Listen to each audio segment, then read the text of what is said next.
Good evening, friends, and we'd like to give you a warm welcome from myself, Chris Stevenson, and Stephen Hemingway at the Purple Mountain Spiritual Centre.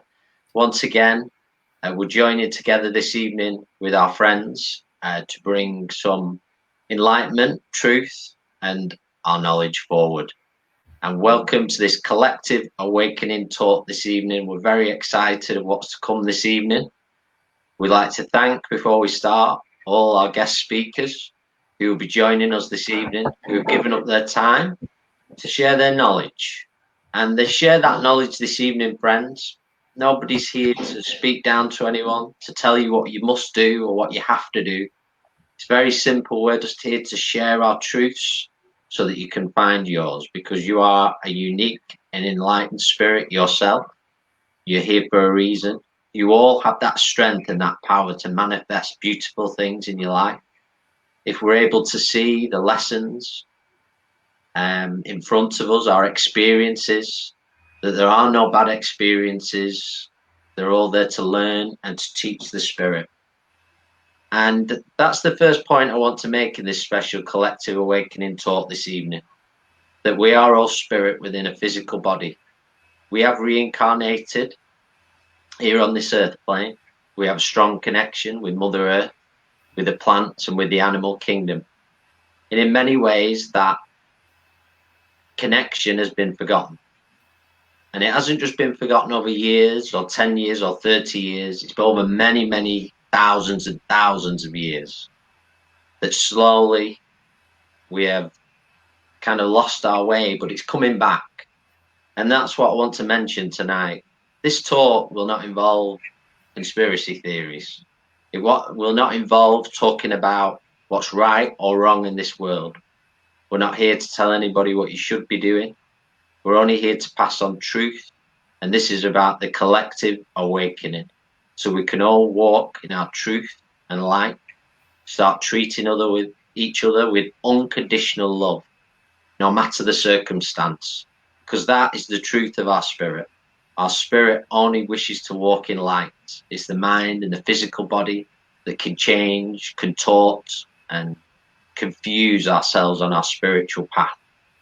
And although we've been through a lot in the last 3 to 4 months, even a little bit more than that really, everything we see has always been there. It's only coming to the surface now. So ask yourselves why. And that's very simple. It's a great opportunity to grow, awaken and change. But whoever said that change is easy? It isn't. It won't be easy. But what comes on the other side, what we all can create collectively, is peace, unconditional love, and a beautiful world to live in, where everything that lives in this world is respected and that circle of life can turn. Before I speak any more this evening, I'd like to hand over to my colleague and friend of the Purple Mountain, Stephen. Thank you, Chris. That was very, very inspirational. I was hooked by your words. I could see that you were speaking very passionately, and I think that's very important in this line of work, is that we're not here for ourselves. In essence, we are in the service for humanity. And just want to personally say that I've been on my journey for many years now, for over 15 years, and I've been very lucky, very fortunate that we're part of a collective community that we've built at the Purple Mountain, awakening, helping, guiding people. And there's probably many people that are watching tonight that have been part of that awakening. And that's really part of our job, part of our inspiration, our guidance is to be a facilitator.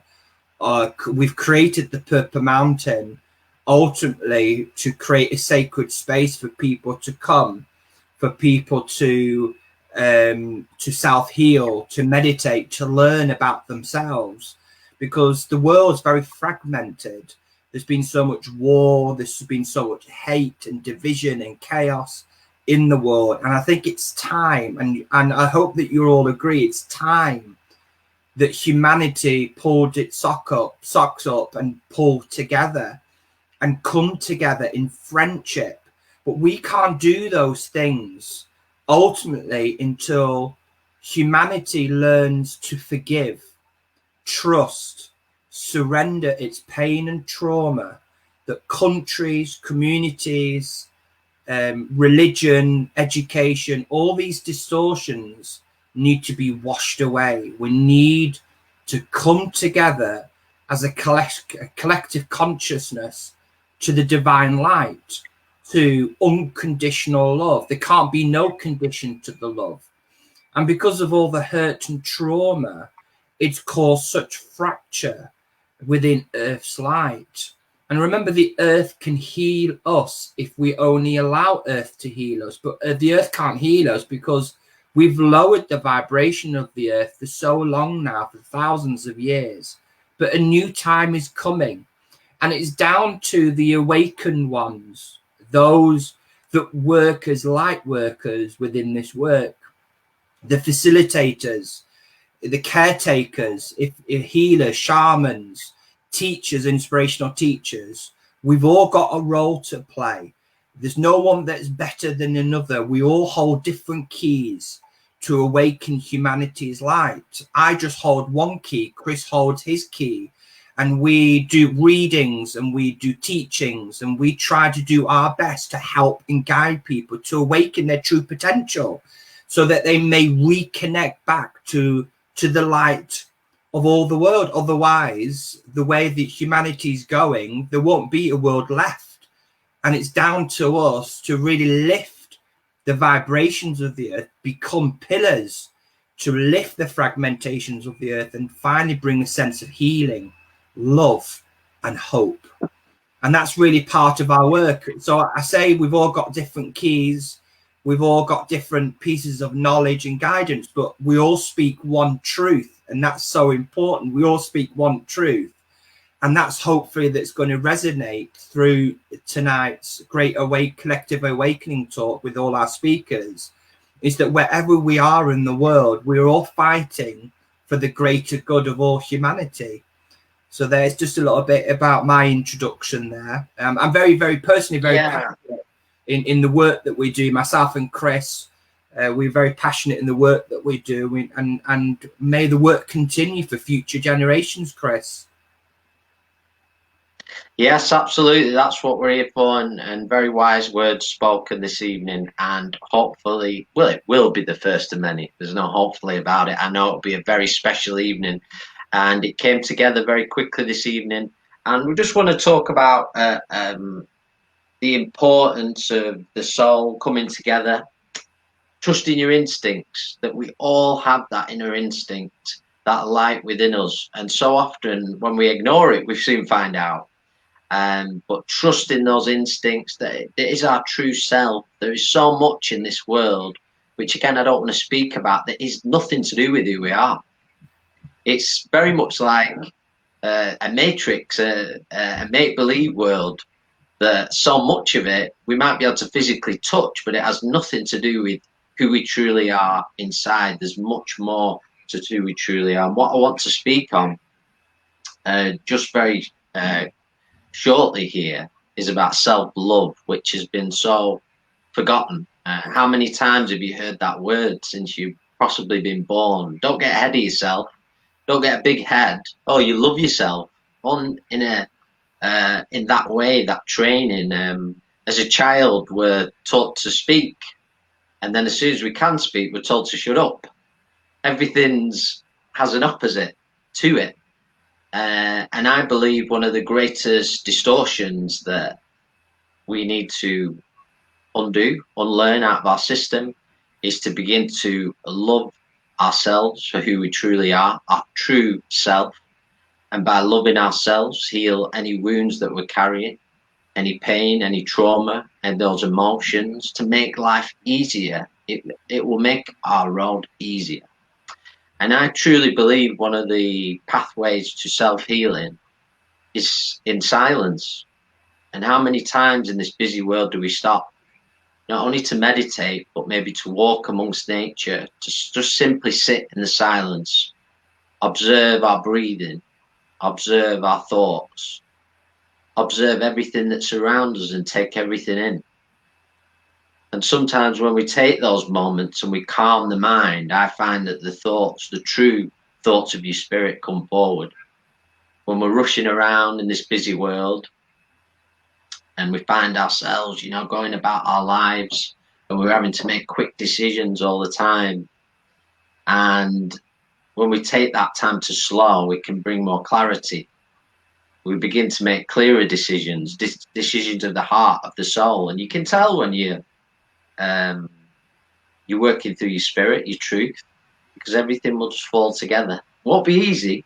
Nothing's ever easy in this world. There'll always be curveballs thrown your way. The universe has ways of doing this because you are here for a purpose. Everybody we're speaking to this evening, you're here for a purpose. If you don't believe that you can make a change, we're here to say you can. And it starts with the individual. This is why this time of arguing, attacking, needs to come to an end. Because the greatest pain in many ways on Mother Earth is ourselves and the distortions we carry. So if we start to clear them, we start to self-heal, we ease Mother Earth, and she has total unconditional love for us. So she will always take us in our arms, balancing ourselves out in every single way. So for anybody watching this evening, I would advise taking that time of silence is important. Walking amongst nature, meditating, listening to music that speaks to your heart, to your spirit. Be creative. Don't be fearful of what people will think of what you say, because the true spirit doesn't get embarrassed. The true spirit's strong. So always believe in yourself, believe in everything you can be, no matter what you want to do. That involves inspirational writing, music, travel, anything, any of a million things. Follow your heart, follow your spirit. And I believe that is the way to certainly a happier and more enlightened world. So I don't know if you want to add anything there, Stephen.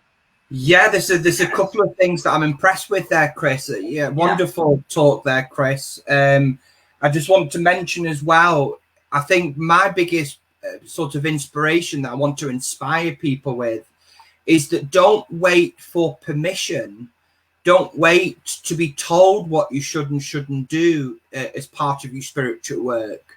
The heart will guide you. The light will guide you. Your intuition will guide you. Your spirit is connected to my spirit. We're all part of the collective consciousness. And that's why it's called a collective awakening, because in the world that we live in now, you know, through globalization, the world's become a lot smaller. We all, our technology in many ways has brought us all closer together, but in many ways also divided humanity more, because no one's listening anymore. And I think technology has overstepped the mark in terms of spirituality, and it's time for us to reconnect as one race. There's not many races. There's only one race, and that's the human race. There should only be one country, and that's the earth. And we don't need division. We don't need division. We need all of humanity across all the countries and all the worlds to come together, because the future can only be of together. And that doesn't mean that we have to lose our individuality or our authentic self or lose our culture. And that's where a lot of politicians will feed on and weave their fears on humanity. And I think is the greatest weapon that they try to use against the light workers is use fear. And so my advisement to anybody is really very simple. What Spirit told us to do, and you remember this, Chris, is one way of not letting fear in your heart is don't play their games. Stop playing their games. Stop watching the news. Stop. Absolutely. You know, it is very simple. You have the power. And that's what I really want to say in my talk for the next 15 minutes is for you all to remember you are powerful beings of light. We don't need to be told what we should and shouldn't do. We're programmed and conditioned from birth by our parents, by our teachers, by our education system. We are bombarded by that conditioning. And what happens is we lose our authentic self. We lose who we truly are. And our beautiful lights are then masked by the weaving and the conditioning of these distortions. And then we try to spend the rest of our life to undo the pain and the trauma of our past. So ultimately, I want to say to everybody is recognize your own power, speak your truth, do what you feel is right, follow your heart, but don't be guided by fear. Awaken together so that we can finally bring peace, love, and harmony for the whole world. And you know, and I really believe that there is still hope. I believe in that truth.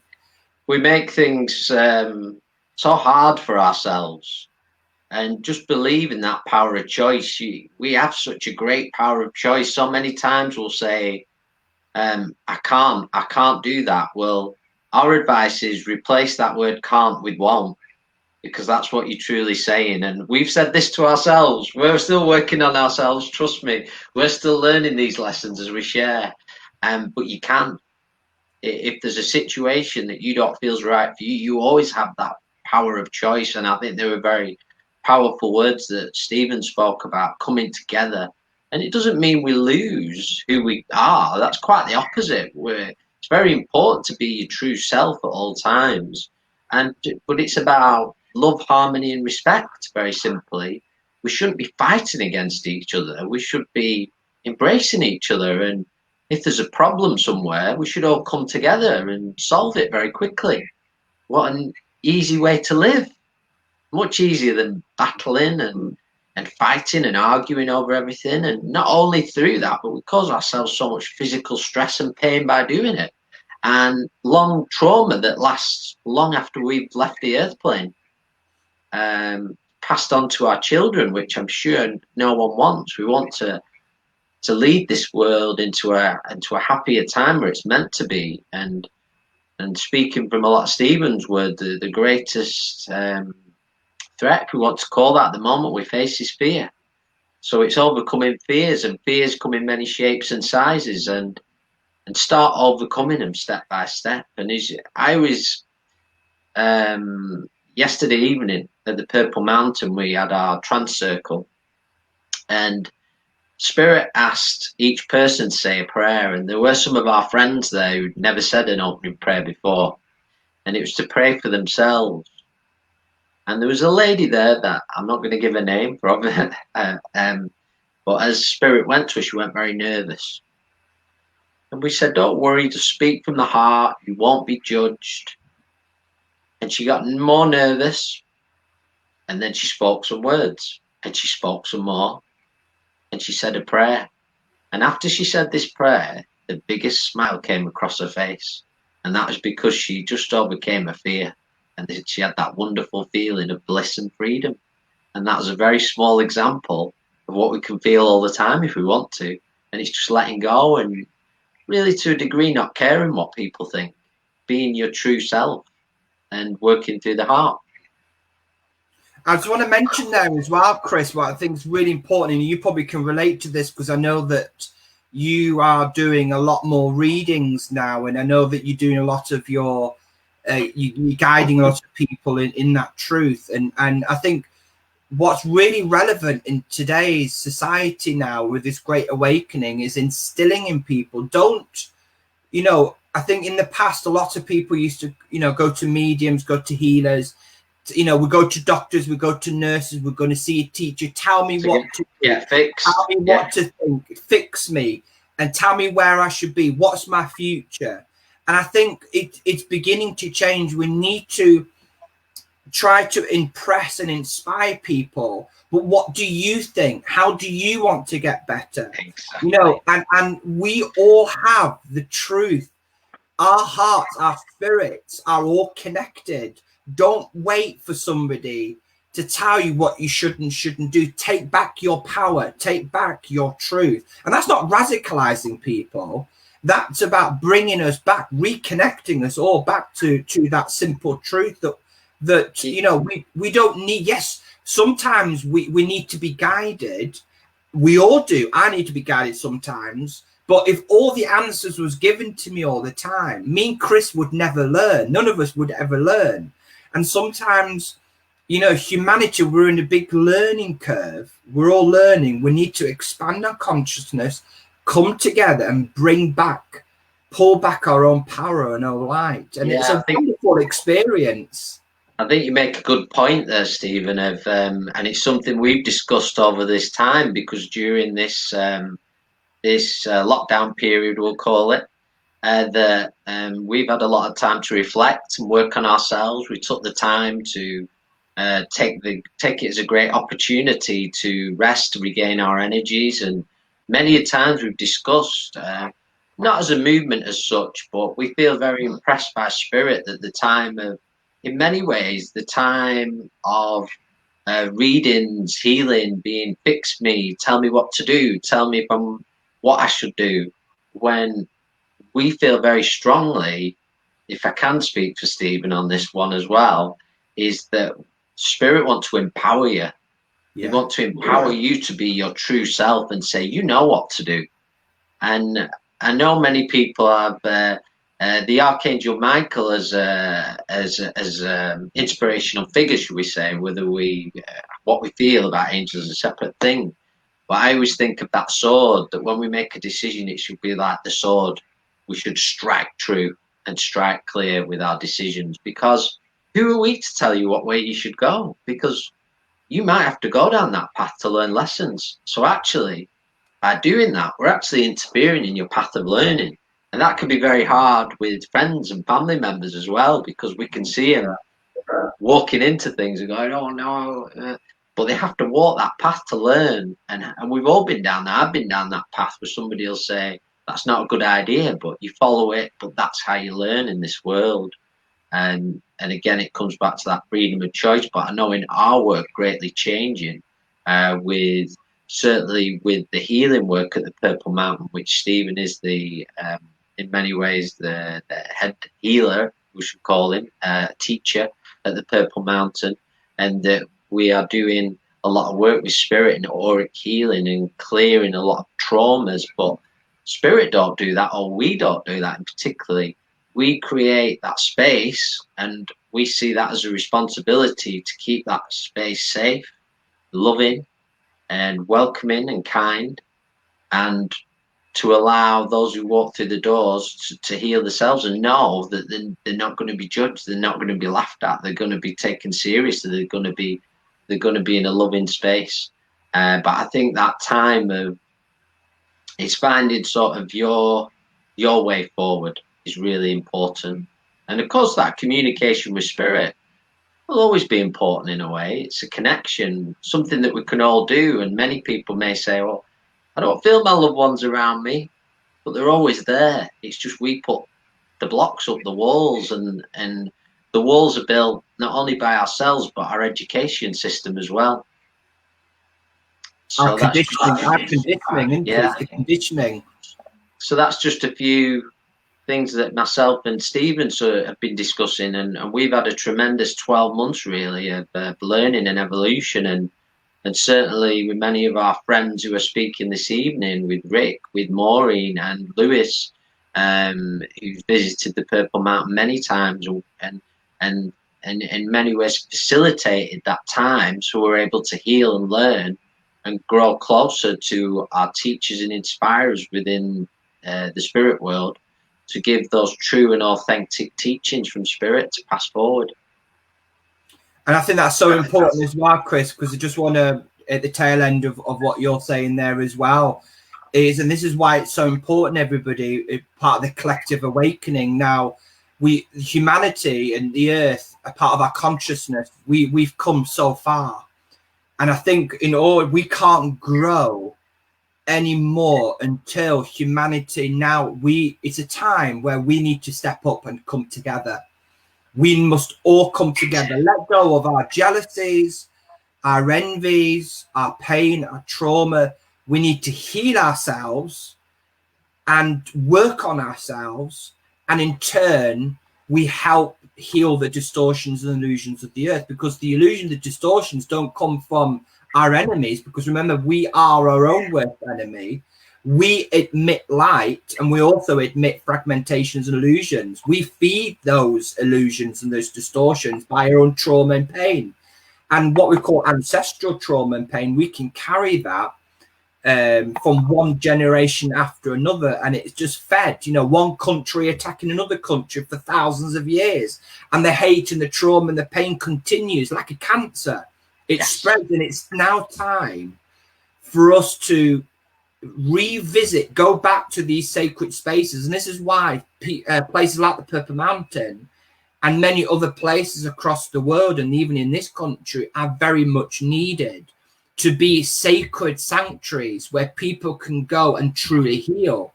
Because I've always believed that even mediumship is healing.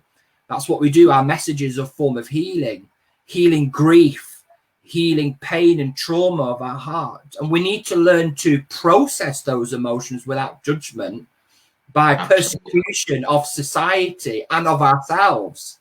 We need to learn to process and channel those emotions, because people aren't questioning why humanity is so sick, why there's more cancer than ever in the world.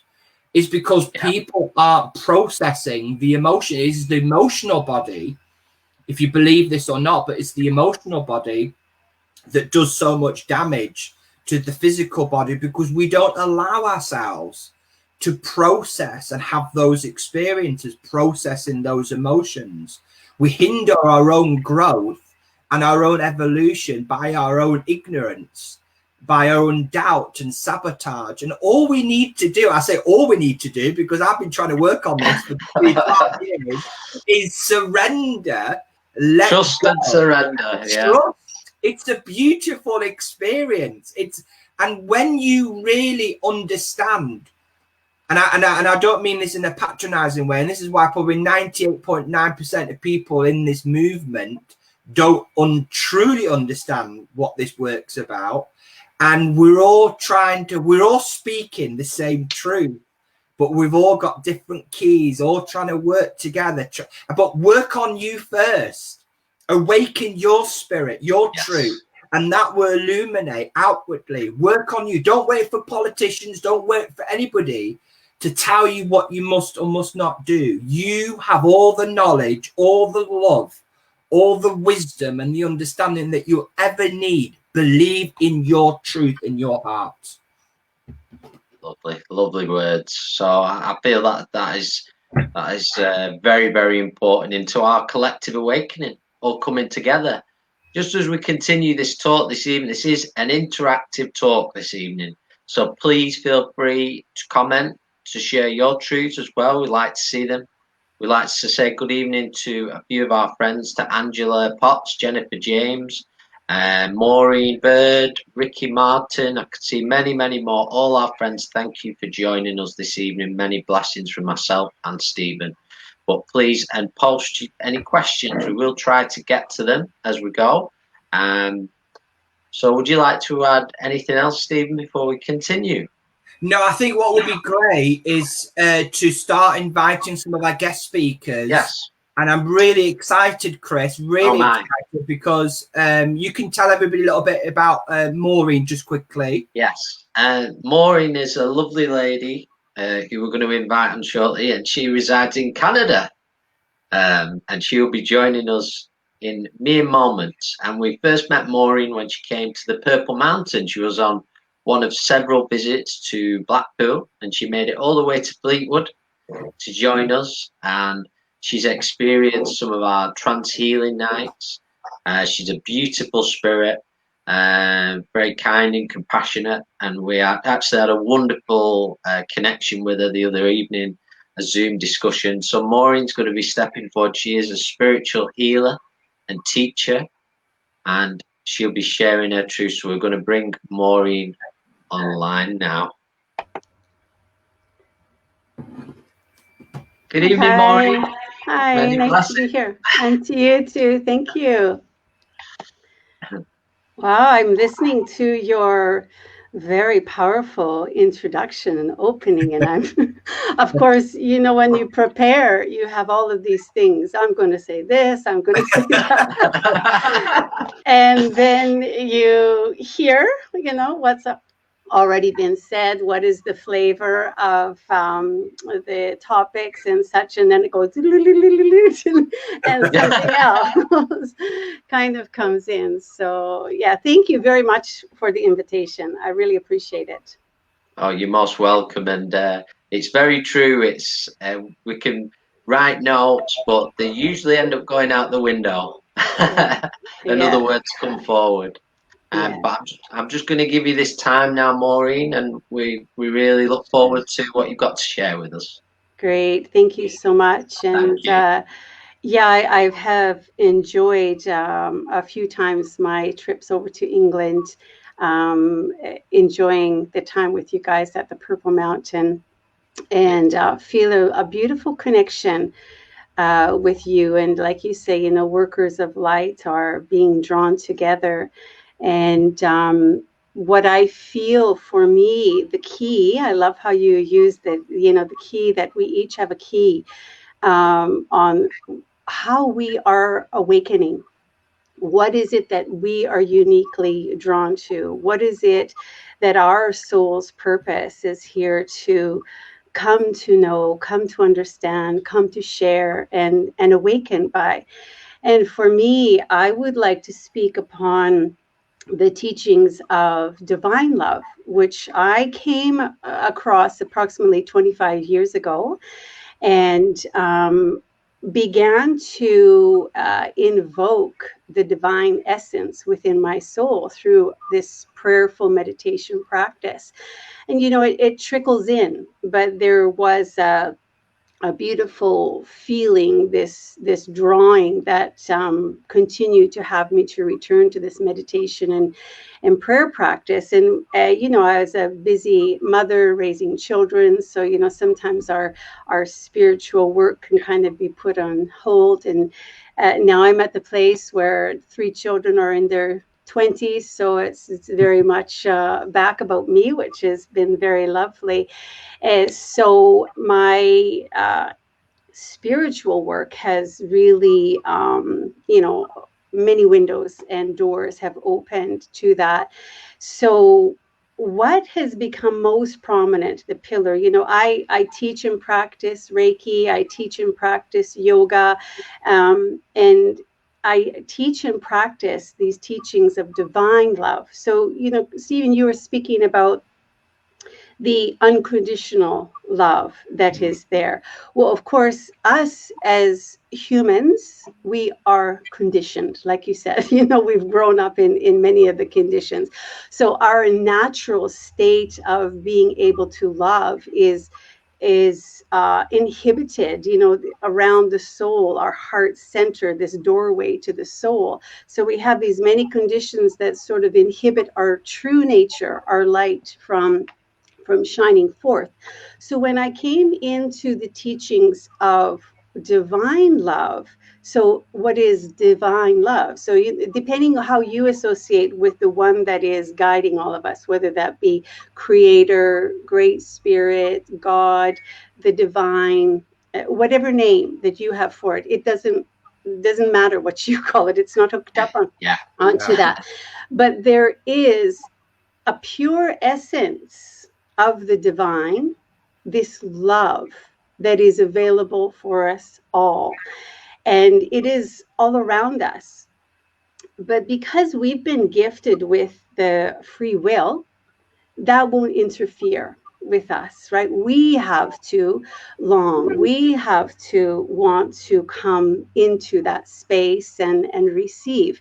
So it's like if we say, of ourselves, we have our own natural love. We have a love for a spouse, a love for our children, a love for friends. So we have that capacity to love. We may have a love for our creator, the divine. We have that we extend. But there is a uniqueness that the creator, the one who has created us, that is guiding all of us, has a love unique for us. And this is what in our teachings, in this teaching that I love to share, and that is my key, is the divine love. So this is an unconditioned love, that we all have the ability to long and to yearn by the grace of our own soul, our own heart, and wanting to have this love come into our own soul and help us to eradicate those conditions that we have inhibiting our light. So whether that be feelings of unworthiness, could be jealousy, could be hatred, could be anger, all of those things that take us out of love. um, when the workings of this essence, and there is a true inflowing, anyone who sits, like you say, Chris, earlier you said to sit in that silence and come to know what is the workings of our soul, right? Well, this divine essence, when it comes in, it helps to awaken, it helps to free us from those things. So it's not that we have to do all of this work 100% on our own. It works alongside of it. So we can say these conditions that are armoring and inhibiting the light of our soul from glowing and flowing from us, when this love begins to come into the soul and flow in and make its workings, it's like drop by drop. Unfortunately, it's not a one-stop shop and it's magical and voila, I've arrived, right? But it comes in bit by bit by bit. And so I've seen these workings upon my own being, right? And so what happens is, maybe over here sits resentment or something, right? And it begins to work and dislodge these qualities, this condition of resentment, and lift it up and off. And then, in all honesty, what lives there is the divine essence. So then you are imbued, your soul is imbued with that divine essence. So enough times of coming to into this meditative, prayerful opening and desire to receive it, these workings continue to come upon the soul. So what happens? Our light begins to shine more brightly. Our own natural state of love is also perfected by this. We have this greater ability to be loving, to share love, to share our light. It also awakens our gifts, those gifts that are imbued, right? We all have many, many gifts. Being able to connect with spirit via mediumship is a gift. Being able to heal, to be that conduit. Chris, I know you love this word. The conduit. Thank you for being the first to say it. But to be this conduit for that which is greater, right? Because we know that there's so much beyond what we see in this physical realm. So, this divine essence, when it comes into us, it actually changes our nature from a human being to this divine being over time. Takes, but it's like this eternal journey. And so then this essence begins to permeate everything that you are. It affects the way you see. You see through the grace of the love of the soul, soulful eyes. You hear through the soul, this loving, you're able to hear lovingly. Your touch becomes unique and full of love. Your words are loving. So everything comes into harmony. And that's one thing that the divine essence does, is bring absolute harmony opposed to relative harmony. So what is the difference? This relative harmony is, the three of us are quite in harmony because we have kind of like mind and we agree on many things. We may have be harmonious within our spiritual groups, our works, and these kind of things. Hopefully our home can be harmonious, right? Where we spend a lot of time. Sometimes it's not, though. And these is where our lessons are. But when we come, the workings of the absolute harmony, we come into the absolute harmony of creation and balance and of the creator. So anything that is disharmonious within us gets shifted and changed and healed alongside. So it's such a blessing, because what is my work in it? I come in a graceful state. I open my heart and say, oh, just allow this love to bless me and to fill me. And as long as it's heartfelt and soul felt, there's a sincerity, it's going to come, right? If you're saying, oh, yeah, okay, just fill me up, da, da, da, da. There's nothing to it, but it's only going to go there, right? So, so there's many, many, many blessings, deep teachings behind what I say we, because, we have a community of divine lovers, right? Who we really, we have had the great blessing of going around internationally and sharing these teachings and sitting in circle with people where we have this prayerful meditation. Now, because of the pandemic, we've turned to a lot of online circles, which you two are hopefully still going to join us tomorrow. Yeah, absolutely. And experience this. It's like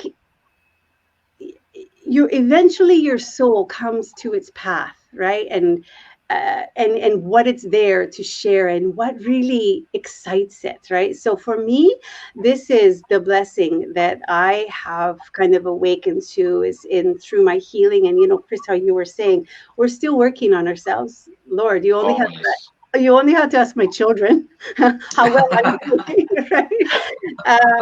And so it's just a beautiful practice, and it's awakened gifts in me. I too am a trance medium. My mediumship is a little bit different, where it's in service to the divine love teachings. So it's a workings for the soul. It's a teaching for how to awaken our soul, how to have it transformed. And these many blessings and gifts that my healing gift has completely changed, where it's now more a spiritual healing, trance condition many times. And so just many blessings by that. So I wrote some notes. Let me see if there is... I want to know one thing that I wanted to share, what has happening within me. It's, of course, our material mind has many, many faculties to it, but what I'm experiencing with the key of divine love is the soul mind is awakening. So the soul then is leading and is influencing the material mind. Yes. And our body and our mind is this vehicle for the soul purpose, right? And for the importance of keeping, our body in a good condition, our mind in a healthy state, is really important. But there will come periods of times where this infiltration, the truths and the wisdom that is imbued also within the soul from these teachings, it's like they bubble up into the consciousness, and all of a sudden you know something without having to sat in a classroom or read a book, right? You carry this wisdom that gets awakened, and it's like... That's an excellent point to make. Very relevant. Yeah. So please, if there's any questions, or I don't know. You're doing very well there, Maureen. It's very inspirational the way that you're talking, and very passionate, and it's illuminating. Even it's your light shining, and you're awakening parts of my soul, my spirit. You're talking. I mean, what really spoke to me there, all of it really, but one part, and when we talk about the intention, when we speak to whoever we envisage, the Great Spirit, God, we send that prayer. That intention is so vitally important. And I would say even I fell into a time where at one time you find yourself and you might repeat and you're losing the intention, the meaning. And it's something I've really worked on, and I find you feel that energy being very different when that intention is strong and powerful. And Absolutely. I think what I've watched in myself is how my desires. So there's a couple two places the desires can come from the soul or from the mind, right? And mind desires are often connected to maybe more material things or how we want life to look. But when our soulful desires awaken, they're just in alignment, right? They're alignment with purpose, with service, with what our destiny is, right? That path that we're there to do. And so it's like the other material things do get taken care of because, you know, our needs, we need a house, we need somewhere, we need food to eat. We might not have all the lavish that potentially our mind feels that is necessary, right? Or, you know, keeping up with the Joneses, that sort of thing. But what I've seen is my nature has become very simple. I've always been relatively simple. I've not been highly materialistic, but life is just, it's become sort of streamlined. What is important? My relationships.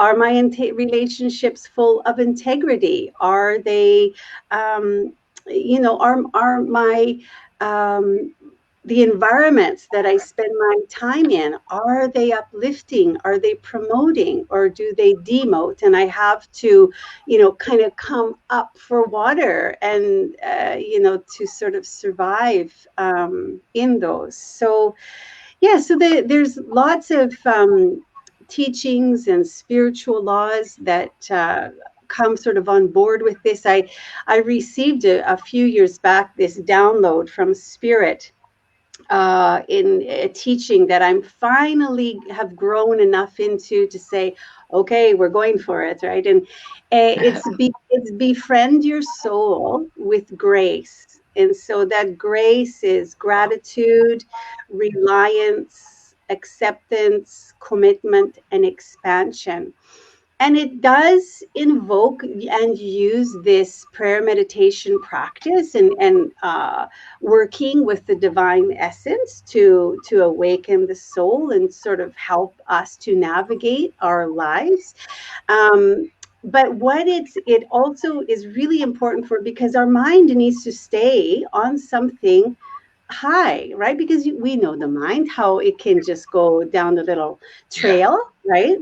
So this is a way of invoking these teachings through this meditative prayer practice and these workings of the divine essence upon the soul, but helping to harmonize our material conscious mind with the soul and its awakenings. And it, because like you said, Chris, you have to just ask and wait, and there it is, right? And it's not like you get a profound paragraph that says dun dun dun dun dun dun dun. If only. Yeah, right. It's just like a simple, like a little insight, and it's just like, oh wow, that is so much easier, or I resonate with that. And sometimes for me, when I'm battling between mind and soul, because mind, you know, she desires to have her way, of course. But as I see myself coming more and more into the grace of what is this awakening and this alignment, there is a real desire that is, my mind wants to have input from my soul and from my heart. So, but of course, there's still times when I get myself in a tizzy and mind is, you know, wanting to do her thing. And, you know, I've heard this beautiful communing from my soul to my mind, because when my mind's just at wit's end saying, oh, I can't do this anymore, like I just can't, you know, but the beautiful response from the soul, it's probably going like, oh, finally she's, you know, letting up a bit. But it's like, okay, you cannot do it, I understand that, but I can guide you, I can help you.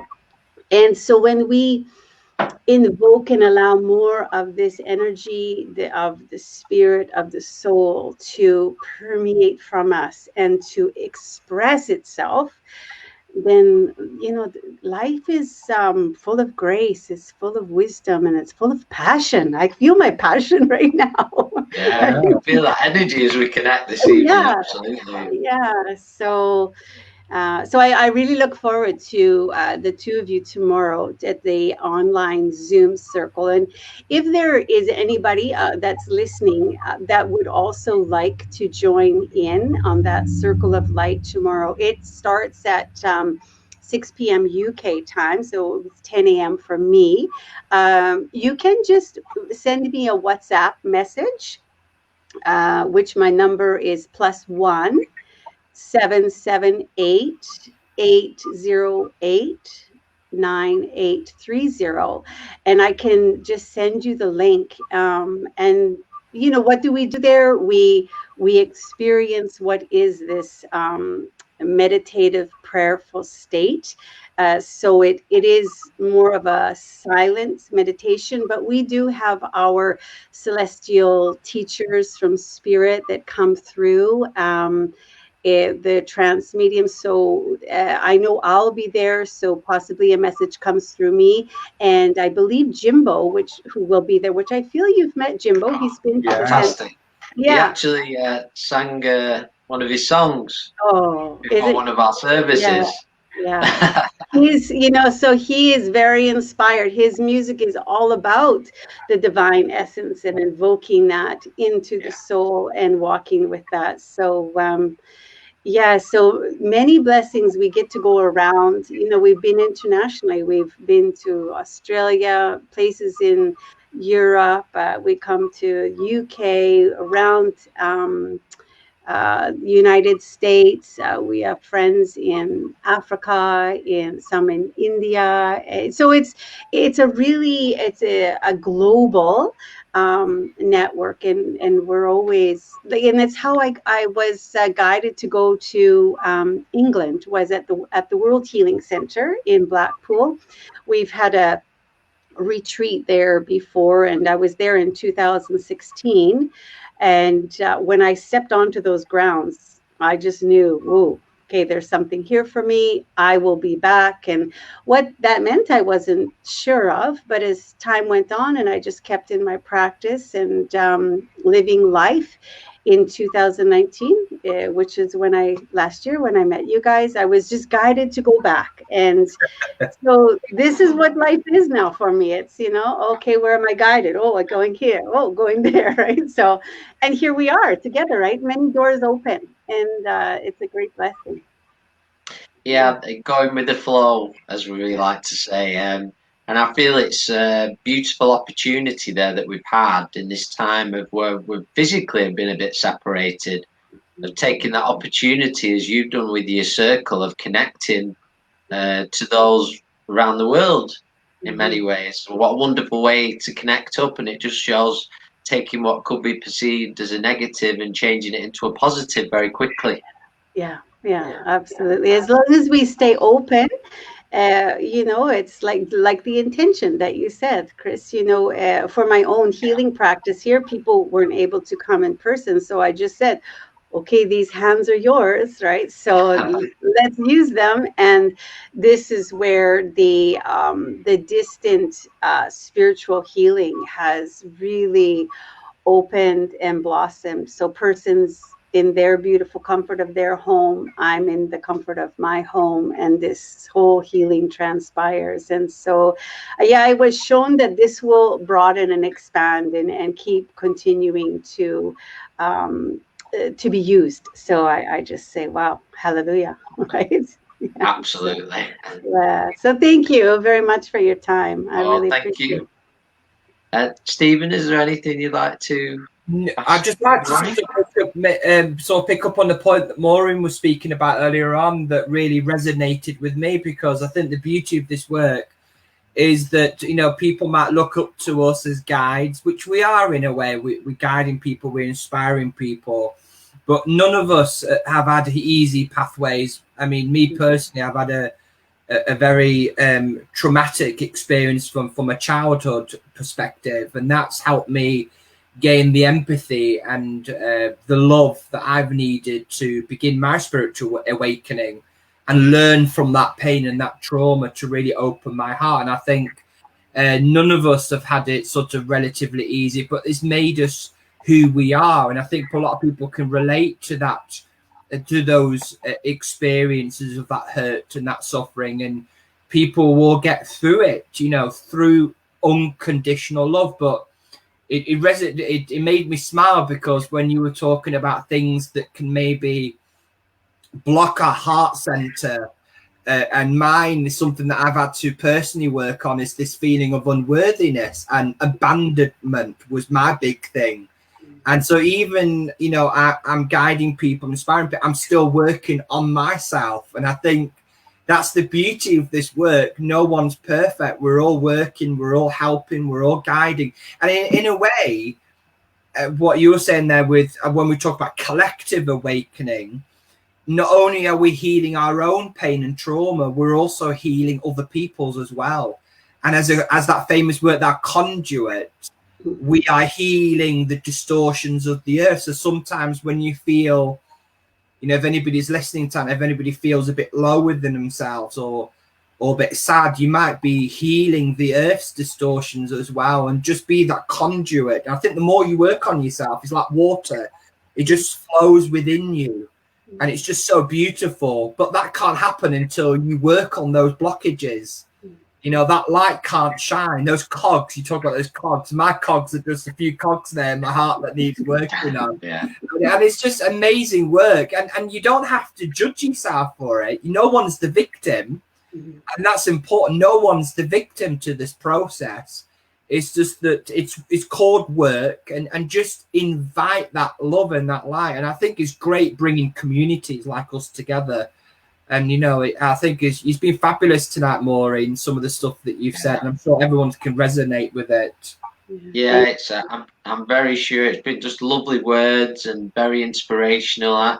And certainly one of many that spoke to me was that word of grace. And that's a beautiful word that speaks just so much. And a couple of people are asking just for that number that you gave, so we'll try and post it on the comments. Sure. At some point. Is that okay, Maureen? And I know you're going to stay with us for the remainder of the evening, which we're very pleased about. And thank you for joining us and for your beautiful words. I don't know if there's anything else you'd like to add. You know, one thing I would like to add, because it's something that each and every one of us on earth experiences, and is loneliness. Yeah. Because we can have many people around us. We can have a beautiful relationship with another person, but there is still a loneliness within us. We all yearn and long to be loved. But the thing is that we're all on our own journey through our own, you know, wounded ways, no matter how. And sometimes we want that other person to be able to love us, right? Like we can't love ourselves. But it's an expectation that just simply another person cannot meet, you know, all of the deep love. So that is another quality of this essence of the divine love. It loves us in a way that's perfect, real, true, and fulfilling for us. And so, you know, in the midst of our loneliness, if we just stop and just, you know, driving our car and just say, oh, imbue me with your love. And it just washes over. It's just so beautiful. So I can feel it. Yeah, right, yeah. So I will stop now. But I love you both. And we love you too, Maureen. I love you very much. Thank you. Say hi to everyone there, and yeah. So I'll listen now. Yeah, there's many of us watching, but thank you for your beautiful words. And I know there's going to be many more as we continue this evening of collective awakening. So now, friends, thank you for joining us. Anybody who's just added on to this talk. And there's a lot further to go this evening, much more, many more beautiful words to be shared and knowledge. and we're going to introduce our next speaker, who's Rick Caunce, and we met Rick doing Roots of Life events with Debs Brooks. For anybody who knows Debs, I'm sure you do. Some wonderful Roots of Life, mind, body, and spirit events, and Rick would do and not only be part of those events, but he would actually do an opening prayer, inspirational talk at the beginning of these events, and they were always wonderful, inspiring, very positive. Rick works as a spiritual coach, a Heal Your Life teacher, amongst many, many things. He runs workshops, and I know very much, like our speakers this evening so far, he lives the practice and lives and learns every day, and he's a very, very positive individual, and we'd like to bring him on board now. Hi, good evening, guys. Good evening. Hi, Good evening, Rick. Yeah.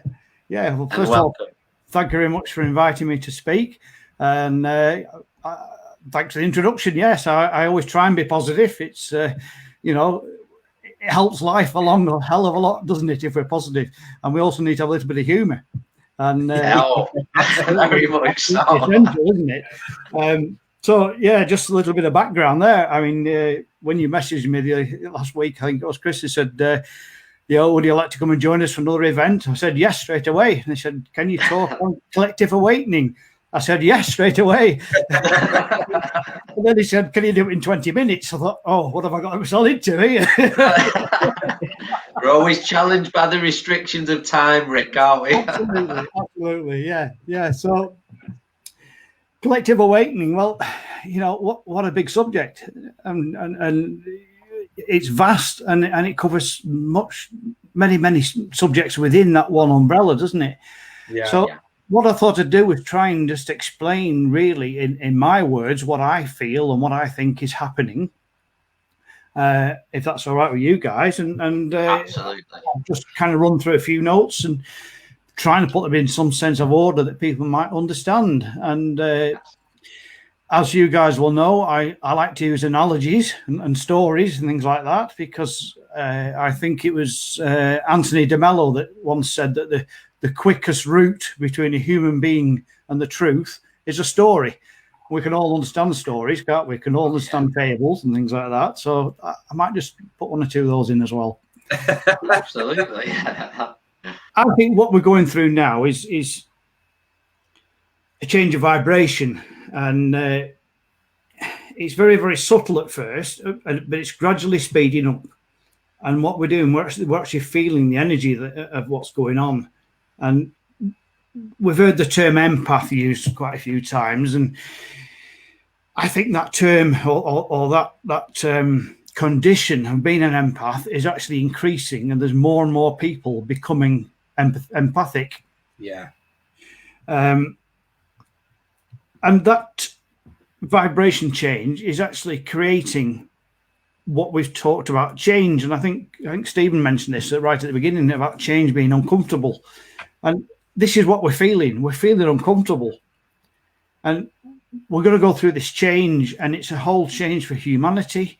It's a change spiritually, it's a change emotionally, and it's a change physically. And one of you talked about growth earlier on.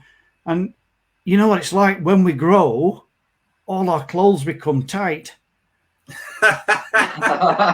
You know, and what we're doing here, humanity is growing, and the reality we're in now is becoming tight, so we're bloody well uncomfortable. You know what I mean? so we need to accommodate that expansion of our awareness, of our spirituality, of humanity. And so we're outgrowing the physical and reality and the physical constraints that we've had for probably the last 2,500 years. Yeah. Now, just to give a little bit of background to that, I'm by no means an expert at astrology or astronomy or anything like that, but on a very basic level, I think one of the first spiritual books I ever read was by Alice Howells, and it was about the workings of the universe. And if we can think of our solar system is like a ticking clock, and as it ticks around and moves, you know, as it goes through the solar system, we go through different stages, and those different stages are like the hours on a clock. And again, very basically speaking, we've got these different ages, and we've just come out of the age of Leo.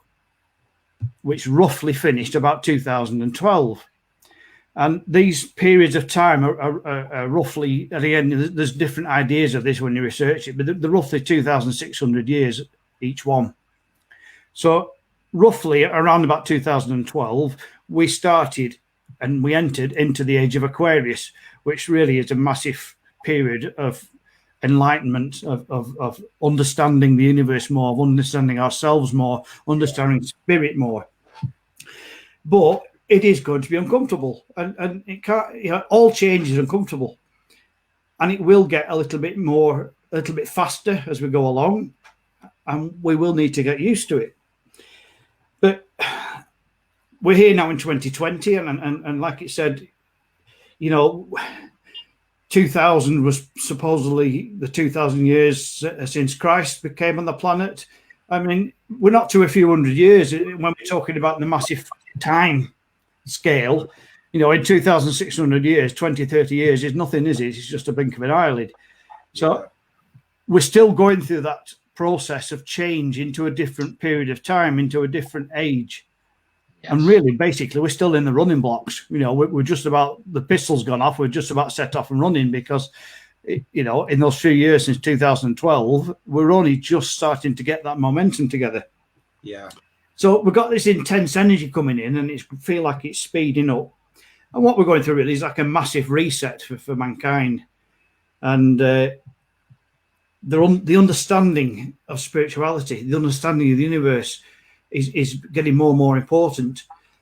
And what I've seen over the last sort of 20 years is that far more of what we might call the spiritual teachers, shall we say people like Greg Braden and Joe Dispenza and things like that, there's been a massive marriage of spirituality and science. And actually, if you look back at the history books, you know, back in the sort of 13, 14, 1500s, there was a division then between science and religion, as they called it, you know, so there was like a massive split. Yeah. And now I think it's coming back together again because we're getting far more scientists explaining spirituality, and they can actually explain it in a way we can understand far better than the church or an organized religion can do. Yeah. So I think that marriage of spirituality and science is extremely important, and it's going to take us through the next few hundred years, really. We also, along with that sort of speeding up of the energy that we can feel, we're also experiencing uncertainty, and we're also experiencing grief. And I think I touched on this when we did a bit of a talk last time about the virus and things like that. That's, you know, grief isn't just the loss of somebody, it's also leaving something behind. Yeah. Can you imagine a young child that's dropped its comfort blanket? You know, it gets quite distressed. And what we're doing is we're growing out of this old age, this old way of being. We're leaving our comfort blanket behind. So it is uncomfortable. And we have got a bit of grief. And also, you know, when you've done your own healing work and this sort of thing, you know, we leave behind all that baggage, that emotional baggage that we no longer need, you know, and it gives us a great sense of upliftment. We feel a lot lighter when we let it all go. But all this is happening, and it's all happening at once. It's happening to a lot more people. We've talked just briefly about the empaths before, and as you lads will know, and Maureen will know, and a lot of people listening will know, you know, when you have any type of psychic ability or spiritual knowledge, just say, for instance, you could be stood in the queue in the supermarket in the old days, and you could pick up whether the person in front of you had a headache. You know, it's like when you're being a healer, you pick up other people's symptoms. So that's still happening, but it's happening to a lot more people. And all that collective sort of angst, that uncertainty, that grief, it's all kind of in the atmosphere all around us, and we're all picking it up. And so this is where this sort of feeling of discomfort is coming from. So, you know, it's all going on, and it's all going on, you know, around us. And my feeling is that, you know, it's very, very important for humanity to go through this process. It's all kind of designed and written in the universal plan for us all. I think the next 20 years are going to be quite important. I think they're going to be quite, you know, quite a bit of upheaval, quite a bit of change. And but the next 200 years or the next 2,000 years are going to be absolutely pivotal for should we call it, the existence of mankind, or the way mankind evolves and grows into more spiritual beings, and we understand the universe, we understand ourselves a lot more. Yeah. Again, for some people, this awakening process can be quite gradual. It's like, well, take myself, 20 years ago, I went through a bit of trauma and ended up going to a spiritualist church, and that led me on to become a Reiki healer and a medium and a healer life teacher. It was a steady process over 20 years. I know people now who recently have had sudden trauma, emotional or physical, and that has created a massive and very fast awakening. So people are waking up. Some are waking up slowly, some are waking faster. There's always been people who've been awake, and there's always been people who have been awakened. But I just think that collectively, there's a hell of a lot more of us that it's happening to. And that's good, because that whole process means that mankind is evolving and evolving in the right direction. So what it does as well for us, I think it's just, we start questioning our upbringings. We start questioning the government. I know we're not going to touch on conspiracy theories here, but we start questioning the way we've been brought up. Yeah. We question the teachers and the doctors, and we think we just suddenly get this feeling that things aren't right, and that brings us to question everything. That questioning then leads to a rebellion in some cases. And so we feel rebellious about things, and we rebel against the establishment about what we've been taught, what we think is right, and nonconformity. And even this thing at the moment about having to wear masks and things like that, there's so many mixed feelings about it. And it's because we've been told to conform, and our spirit doesn't want to. Our spirit wants to be free. It wants to shine its light, and it wants to express itself. Totally. So collective awakening, the collective consciousness, things like that. I was just thinking about this. Obviously, I've been thinking about the last couple of days. I sat in this afternoon, I wrote a few notes, and then, as you know, and I said before, but we've got this analogy, haven't we? This collective awakening. We're all connected. Man, beast, rock, plant. We're all part of the universe. We're all one. And I think that's a first very basic understanding for anybody to try and get a grasp of. So we might be going through this process, this awakening process, as individuals, but also each individual's journey is very, very important to the collective journey. And it doesn't really matter whether we're waking up slowly or we're waking up suddenly. The fact is we're awakening, and that's the bit that matters. So my analogy for this, you've probably heard that old saying that you can't make an omelette without breaking eggs. Yes. We are all the eggs, and we've got to get smashed to make the collective omelette. So we have to go through that painful process. We have to have our shells broken to reveal the soft centers, and then we can all mix together as a collective omelette. Does that make sense to you? Yeah. It's a very, very simple explanation, and it just came to me in a bit of a flash this afternoon, and we all know what flashes we listen to them, don't we? So again, you see world events and disasters and pandemics and bushfires and things like that. It's all part of this process of awakening. It's all making us question what's going on, and it's all making us question what's important to us. And even though it's upsetting and it's uncomfortable and there's friction, what it's actually doing is actually bringing us all into sort of harmony with each other. Then we can move forward together as a collective consciousness. And this may take this period of time of 2,500 years or whatever for this whole process to come to fruition, so to speak.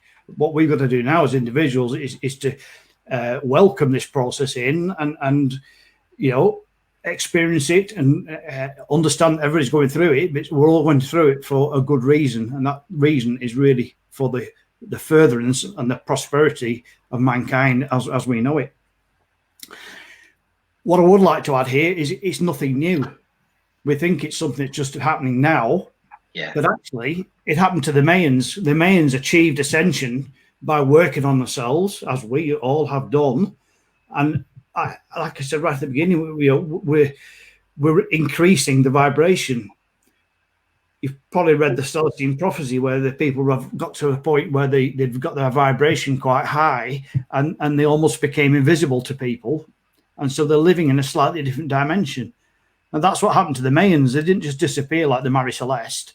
You know, people didn't land on the shores of Mexico and find all these empty houses and no Mayans there. What happened is that they had a very advanced civilization. They had a lot of help from other planets, from Pleiades and things like that. And they, as a race, actually achieved ascension. So they moved to a slightly different dimension. So this could be what we call the 5D now. So we all are going to leave behind a lot of the physical stuff that no longer serves us. But I'm not talking next week. It could be 2,000 years before we get there. Yeah. But when we look at these ancient civilizations, Atlantis, Lemuria, Mu, you know, they all had a fantastic social system. Everybody worked, everybody lived in harmony, they communicated telepathically, you know, they sort of swapped services, that there wasn't a particular monetary system. By all accounts, their energy came from crystals and things like that. I mean, that was a perfect world as far as I could see. But it was spoilt by mankind, it was spoilt by greed, and it was spoilt by the negative emotions, resentment and jealousy and things like that.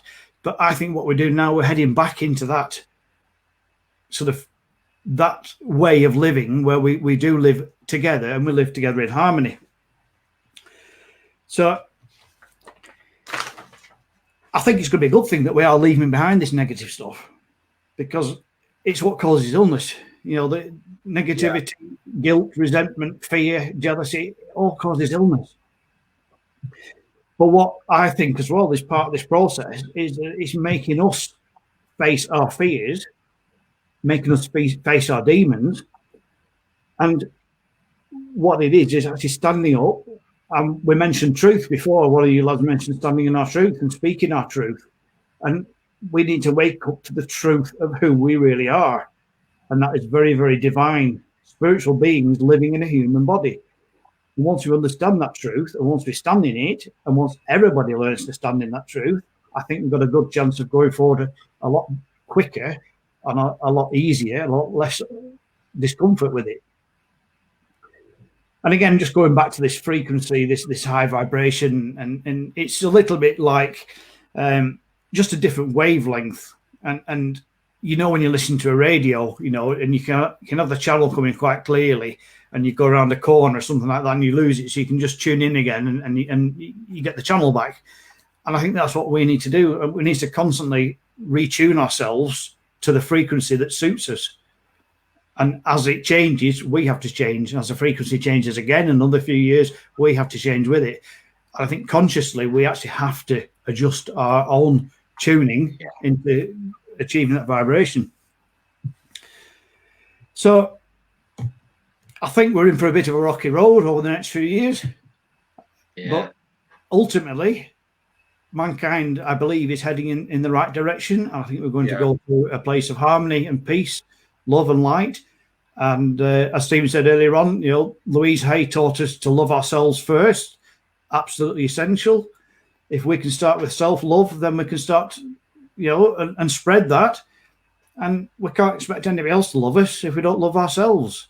Absolutely. So that's my take on it. I hope I've done it in 20 minutes. Well, can I just mention something there, Rick, as well, which is really profound, and with something that I've been writing upon very much recently, is what we call mirror work. And I think there's this big mirror being shown to humanity. And I think when we're talking about self-reflection and self-awareness, we don't always like what we see and what we've become as a collective humanity. And when we talk about purging and letting go of this hurt, there's going to be guilt, there's going to be resentment. And I think there is a great revolution happening of this great awakening, and not to take it, not to judge ourselves, but to learn from it. And when we have a purge, when humanity is purging, which is happening now, this big mirror is being shown to us, and we have to purge this hurt. And it's not going to be easy. It's going to be hard. It's going to be hard work, and that's why it's down to us. You'll see my heart shaking the river behind me. Look, Yeah. And how many people can actually look into that mirror and say, I love you? And it's difficult for people because we've been told, we're bombarded, you know, like Chris said earlier on, we're taught to speak and then we're taught to shut up, you know, and we've got to love ourselves. We've got to accept ourselves. We're all unique. We're all the ingredients in the omelette, aren't we? You know, some are the peppers, some are the onions, and some are and some are the salt and pepper. And it's we're all there to make this massive humanity omelette. And unfortunately, we have to smash the shells to make that happen. And I think that's what's happening. We're actually smashing the shells, that hardened layer of emotion that everybody, all that rubbish you put on yourself trying to hide what's underneath. We need to break those shells open and show everybody what's there, show everybody what's underneath, that we're all beautiful shining diamonds underneath, beacons of light. You know, we're just oozing love, really, but we have to let it out. And we're taught not to let it out. So, yeah, right, the mirror. And because on a personal level, when you look in the mirror and you see all the flaws and you can't accept yourself, that's exactly what's happening. You said the massive mirror reflecting to all of us, to all of humanity. We're looking in that mirror and we don't like what we see. So we have to change it. We have to change it until we love and accept exactly what we see in that mirror.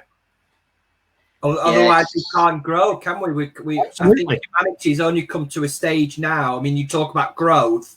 Yeah. We have to let go. There's a lot of ancestral hurt in countries, and you know, one country against another country. We have to let that go. And I personally believe, I'm going to be very controversial, I think that's what's happening in the United Kingdom, is because the United Kingdom has got a lot, I wouldn't say guilt, but a lot of hurt and trauma, what's happened through the past 200, 300, 400 years. And when we talk about karma, that has to be processed. That has to be let go. So we can't move on as a country until we let go of the ancestral hurt as well, if that makes sense. Oh, I completely understand that, because it's something I've talked about, you know,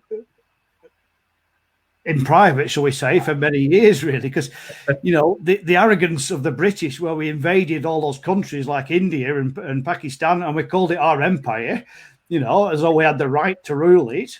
You know, we pretty much instigated the slave trade, first of all with the Irish and then with the Africans.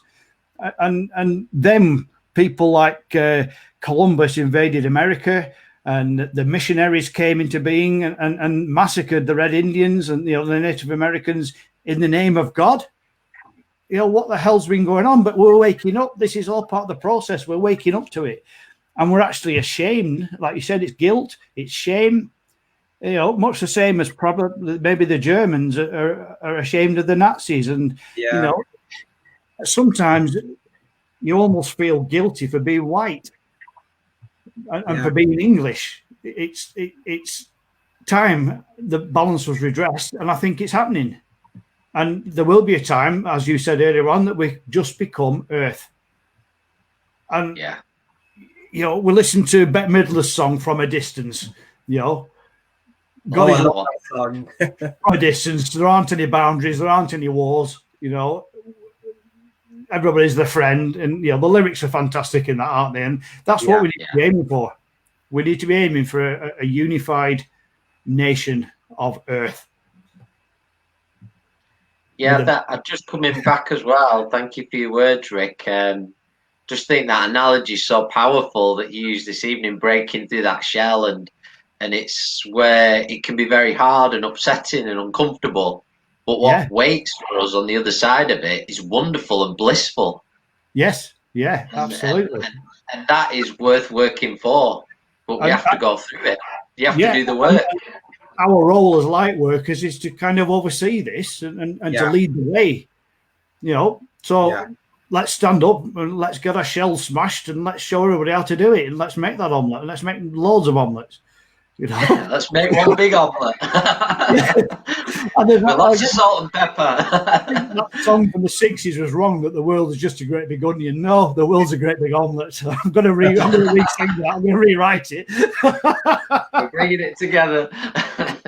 I just want to mention something there as well with everybody. It was another sort of final thought that's come to me, and I think over the past 12 months, I've really came to understand my true purpose.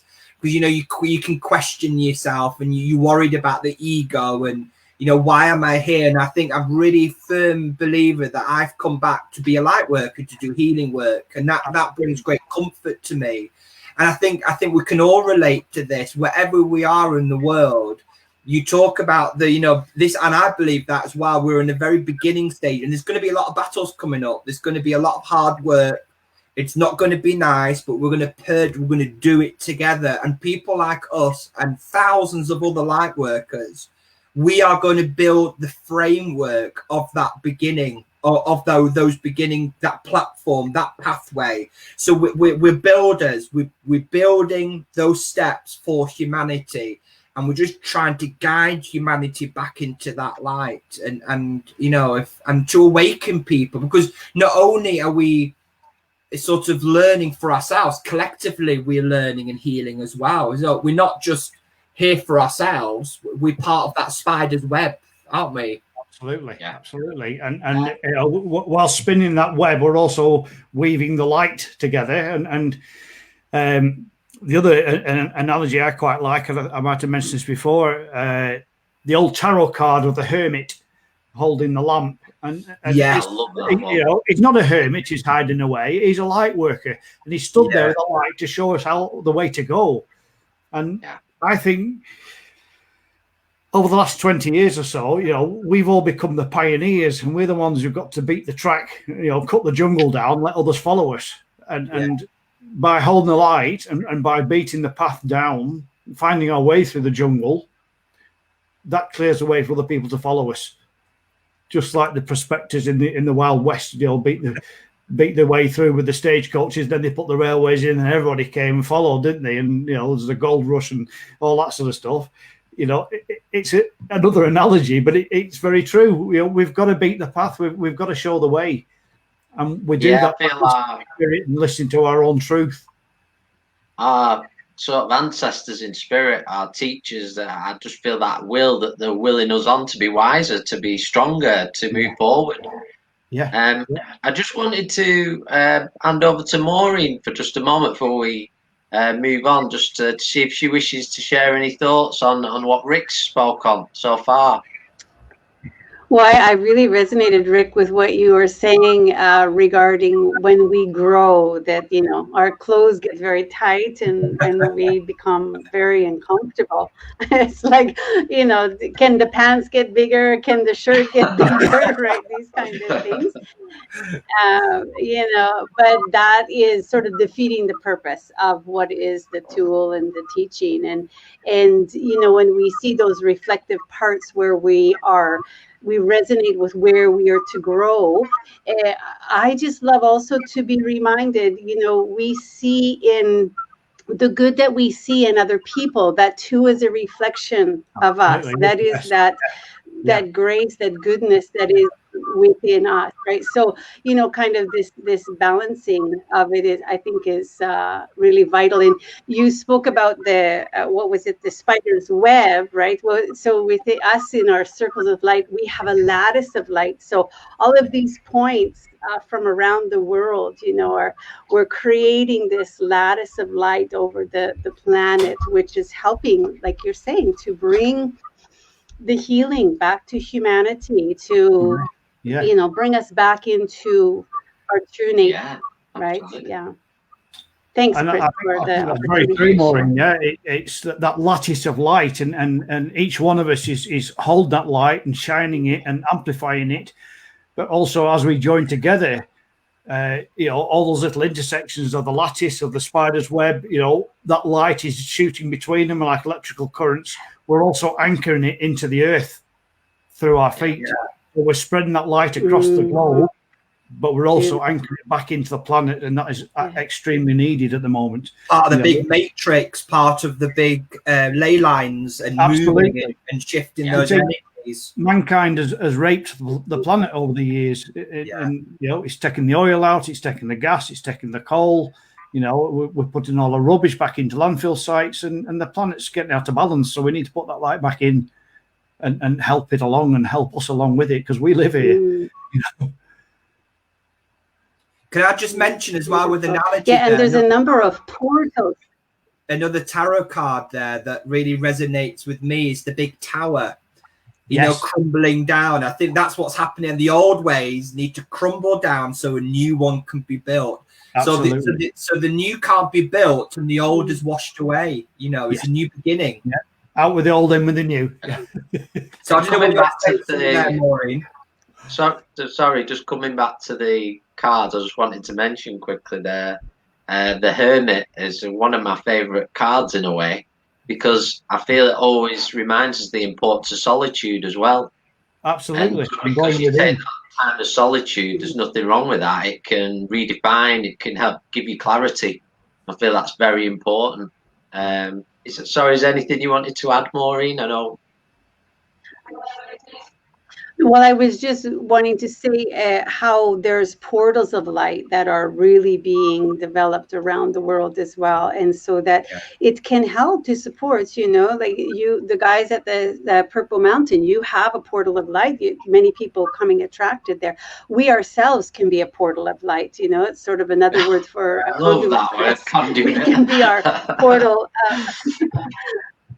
You know, and they're around, you know, we in our work, in our teachings, and what Spirit is showing us is that there are various portals of light that are being constructed to help bring these beautiful healing energies through to help us all. Absolutely lovely. So thank you for sharing that. Thank you for your words, Rick. No problem at all. I just wanted to add, to eliminate any fear. You know, we're not alone. Spirit's working with us, the angels are working with us, the ascending masters are working with us, and I'm pretty certain there's people from other galaxies who, you know, keeping a good eye on us, and they're not going to let us. Very much so. So, you know, we have that hope out there, but we have to just learn to accept it and learn to accept who we are and be humble about it, but also be brave and stand up, be counted. So, yeah, I think you make a good point there of anyone who's watching and you're experiencing awakening on any level, never feel that you are alone. No, because there are many, many more. You are not on your own. Absolutely not. Yeah. Take back responsibility. That's very important for humanity now. Take back responsibility. Okay, so thank you very much, Rick. I know you're going to stay with us and share your thoughts. I will. Great to be with you all again. And thank you very much, Maureen, for I know you're going to stay with us and as we connect together. And I just want to introduce our fifth speaker of this evening. Another great pleasure to introduce Lewis Powell. And we first met Lewis through the Kambo medicine ceremony. I feel it was a few years back when he came to the Purple Mountain, and he's inspired us with much. And he's a great holder of space, and he's allowed myself and Stephen, through holding that space, through his dedication and discipline, for us to find our truths in many ways. The last year, great learning experience for myself and Stephen. He's a master, Kambo practitioner, shaman, teacher, and plant medicine facilitator. And at this moment in time, he's just undertaking a very special project to create a sanctuary that we call the Inner Guru as well. That I'm sure will be a very special place. So I'm going to just bring Lewis in now. Hello. Hi, Lewis. Hi, Lewis. Welcome. My light a bit dim. You can see me. Yeah, we can see you clear. Good. Yeah, brilliant. Okay, so welcome, Lewis. I just before we start, I wondered if you wanted to share any thoughts on anything you've heard so far, or on the collective awakening. I found it really interesting, the last talk, actually. Yeah, when you're talking about the tarot cards and how they, how they can relate to some of the things that we're going through collectively at the moment. I just wanted to say a little bit about, I want to reflect a little bit about on what you said about, not being alone. every one of us is going to be going through some kind of process, some kind of awakening process, and like, you know, it might only be like a lot, like people like us, we're very aware of it, you know, what it is that we're going through, and some people that aren't like that well aware. This is what I feel it's great about doing these talks, is that we can, you know, share what, you know, our experiences, our wisdom with people that are, you know, just starting off on their journey of awakening, because I'm seeing so many more people now. I mean, it's fantastic, and especially like in Liverpool, it's absolutely amazing to see how many young people now. Like there's hundreds and hundreds of new people that I've never met before, all like coming together into, like, you know, it's like this one big community, and it's still at very early stages. The way that I see it now is a little bit like it's like a subculture at the moment, but I can see that the way that things are going, the momentum that's being built is like a really positive movement forward. You know, and obviously I'm only seeing it from the area that I'm situated, but you know, it'd be really interesting to create some kind of like platform on a national level, you know, where people can come together and they can feel that they can share and feel that they're not alone, you know, in this process. Because what's happening at the moment is there is timeline split. There is like this the timeline of the fear and destruction and the old, and then now there's this new path of awakening where it's like it is literally you know, a decision. It's like a decision that people have to make now. It's like, you know, follow the light, follow the people like us. You know, we're like the lighthouses for these people, you know, to come forward to. You know, we're here to guide these people who are feeling curious, feeling like something's not quite right, feeling that, you know, the old way of the old belief systems aren't serving them anymore. You know, things like what we're doing and what you're doing at the Purple Mountain, and, you know, doing these talks. I think it's fantastic that we can come together and we can, you know, share what our experience is and you know, give people that guidance, you know, that like I said, like a lighthouse, you know, guiding people to shore.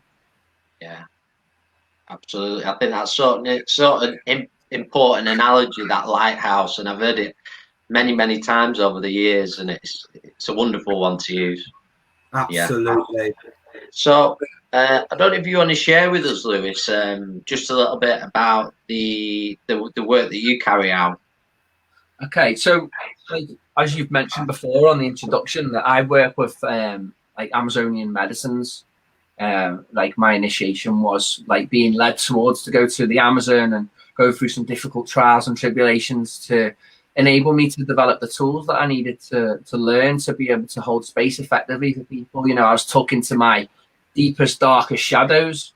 I was took to the deepest, darkest shadows of the collective of humanity as well. I seen it all. You know, I was able to feel it all and embody it all, and it was, you know, a really difficult process for me. But that, like I said, that enabled me to be able to develop the tools that I need, and the tools that I work with are you know, plant medicines and Kambo, like you mentioned before on the introduction.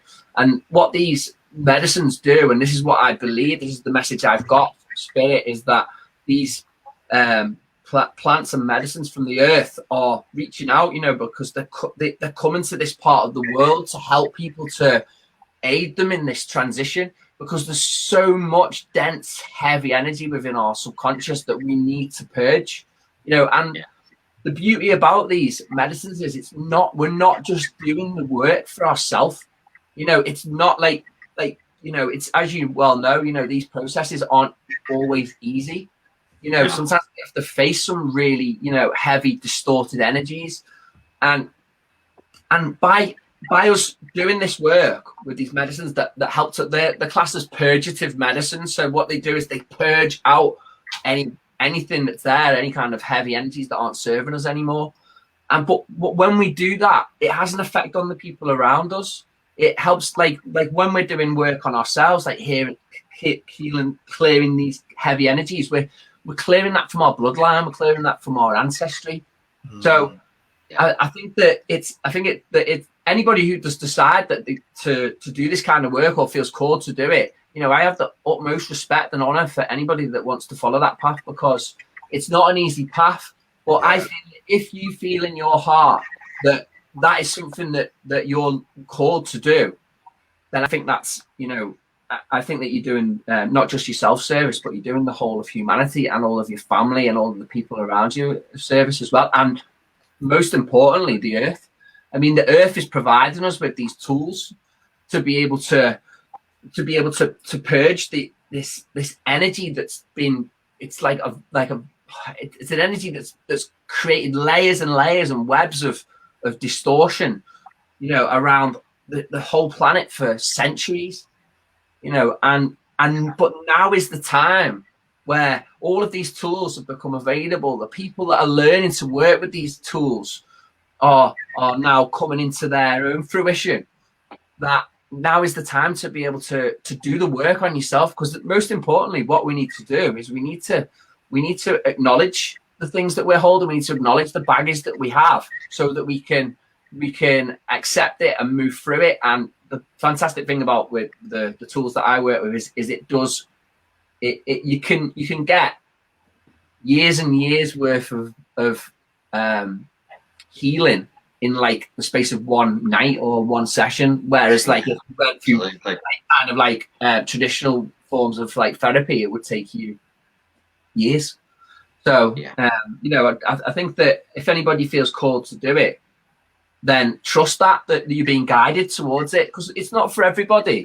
You know, that might not be part of your path, but if it is, you'll get there'll be a curiosity there. There'll be like this like inner knowing, and that's the purpose of what I'm creating. This sanctuary that I'm building is the reason that I called it the inner guru is because we're coming out of the age of the guru. We don't need we don't need an idol. We don't need a guru to be able to guide us into our path. We have the answers within ourselves, and our guidance, our guides that are working with us are giving us all of the information, all the little nudges that we need to be able to get to follow our path and to fulfill our purpose. But it's so easy for us to get lost in the mind and the fear that you know that might want to hold us back. So I encourage anybody that does feel that inner push or inner pull towards following a path like working with medicines, then you know, I'd encourage you to do some more inquiry about it for sure. Absolutely, and I think a very important point there was so many times many of us can carry those feelings of wanting people around us to be happy and bring that happiness, but that greatest way is by working on ourselves. It's like a ripple that will come out. By us being our true self and finding our true self, that will bring that happiness around us. And also, I feel people will look and say, oh, they're in a really good place. You know, how did they get the curiosity? So it's that's why working on yourself, I feel so important, and what you mentioned there. And also how we can put people on pedestals and search for heroes, if that makes sense. Totally. Yeah, I mean, it's something that I would always encourage people to do. You know, it's like even when somebody's had a Kambo treatment, they're like, oh, how many treatments should I do? You know, like how, you know, can I, you know, should I do this thing? You know, I could easily, if I wanted to, you know, manipulate someone into say, oh yeah, you know, sign up for a year. You know, no, I always say, you come back when you need, you'll know when you need to come back, kind of thing. So that's why the center that I'm opening called the Inner Guru, because it's like we know when we need to come back and do this work. You know, inside we know what we need to do. Spot on. The thing is with this collective awakening and this timeline split, is that there is two paths. There is the path of self-destruction, or there's the path of self-development. It's one or the vibration of the planet is raising that much that we're not able to stay stagnant anymore. We're not able to be in that middle ground. It's either we're in or we're out. You know, it's like go one way or the other. Go for the path of light, which is not an easy path. Don't get me wrong. Yeah. To follow that path of light, it's difficult, because we have to face all of the resistance and all of the shadows and all of our limitations. You know, to get to that liberation, we have to move through it, and we've all got a purpose. We all, we all carry a load. We all choose, like, especially those light workers, we've chosen to go on the path that we've taken before we've reincarnated into this existence. Yeah. We've decided, right, okay, I'm going to go into this family, I'm going to go into these situations so I can learn the skills and the tools to be able to fulfill my role. So it's not like I say, it's not an easy path, but it's a lot easier than staying stuck. Because what's this, staying stuck and going around in the same patterns over and over again, or facing your patterns and moving through it and then growing and learning and ultimately healing yourself and the planet. So there's definitely two paths. There is a divide, and I think that schism is gonna get a lot stronger over the next coming years. I think what's really important, and which is what I've really found the past 5 years, is that a lot of religious institutions, churches, and centres are becoming obsolete because, unfortunately, indoctrination, conditioning, and programming by these lower energies have manipulated humanity, kept humanity at a level of consciousness. And I think opening your center, opening the inner guru type, and even the Purple Mountain would become lighthouses where people will come. We create sacred space for people to come to receive the healing and the love without being told what they should and shouldn't do. You have to do the work, and that's something that you've taught me, Lewis. You have to do the work, and we don't always like to face those. Our trauma. It's empowering, though, isn't it? It's empower. That's empowerment. If we rely on a shaman or a guru or a priest to give us that guidance, then we're never going to grow, because we're always going to be relying on that person. One thing I learned in my initiation was that I had this desperation to want to be acknowledged, to be confirmed. Yes, the reason that you've gone through all this hell and the reason that you're on this difficult path is because this is what you're meant to be doing. Well, what I found is that I never got that. I never ever got that. No matter where I could have searched high and low all around the world, and I would have never got that validation from anybody else, because that was not my path. My path was to find my own inner guru and to trust in that. Whereas at first it was like a thread, that connection. That it was a thread. I was in the dark night of the soul. It was a there was nothing. It was desperation. There was just like this tiny little voice that was like, go this way. And now I've followed that path and I trusted that inner voice, and now I 100% trust that, and that's where I get this information, this downloads about what's happening in the world, and the information about what I need for healing. And so the thing is, everybody has their own unique abilities, and that's what I really want to encourage people to do, is to embrace their abilities and to grow. Ultimately, is to grow, and we can't grow when we're stuck in the same cycles and patterns, because what's actually keeping people in this locked fear state is it's patterns and loops. And this is what I want to encourage people to do, is to observe themselves, observe these patterns, observe the things that are keeping them stuck. And that's where the true healing lies, when we can break free from these old cycles that are keeping us in a lower vibration. Absolutely. I just wanted to ask you, Lewis, in terms of our friends who are watching this evening, and maybe those who feel a bit they're trying to find the path, or they're trying to work on themselves a bit of advisement that you could give them in the day-to-day lives, and a bit of guidance, perhaps.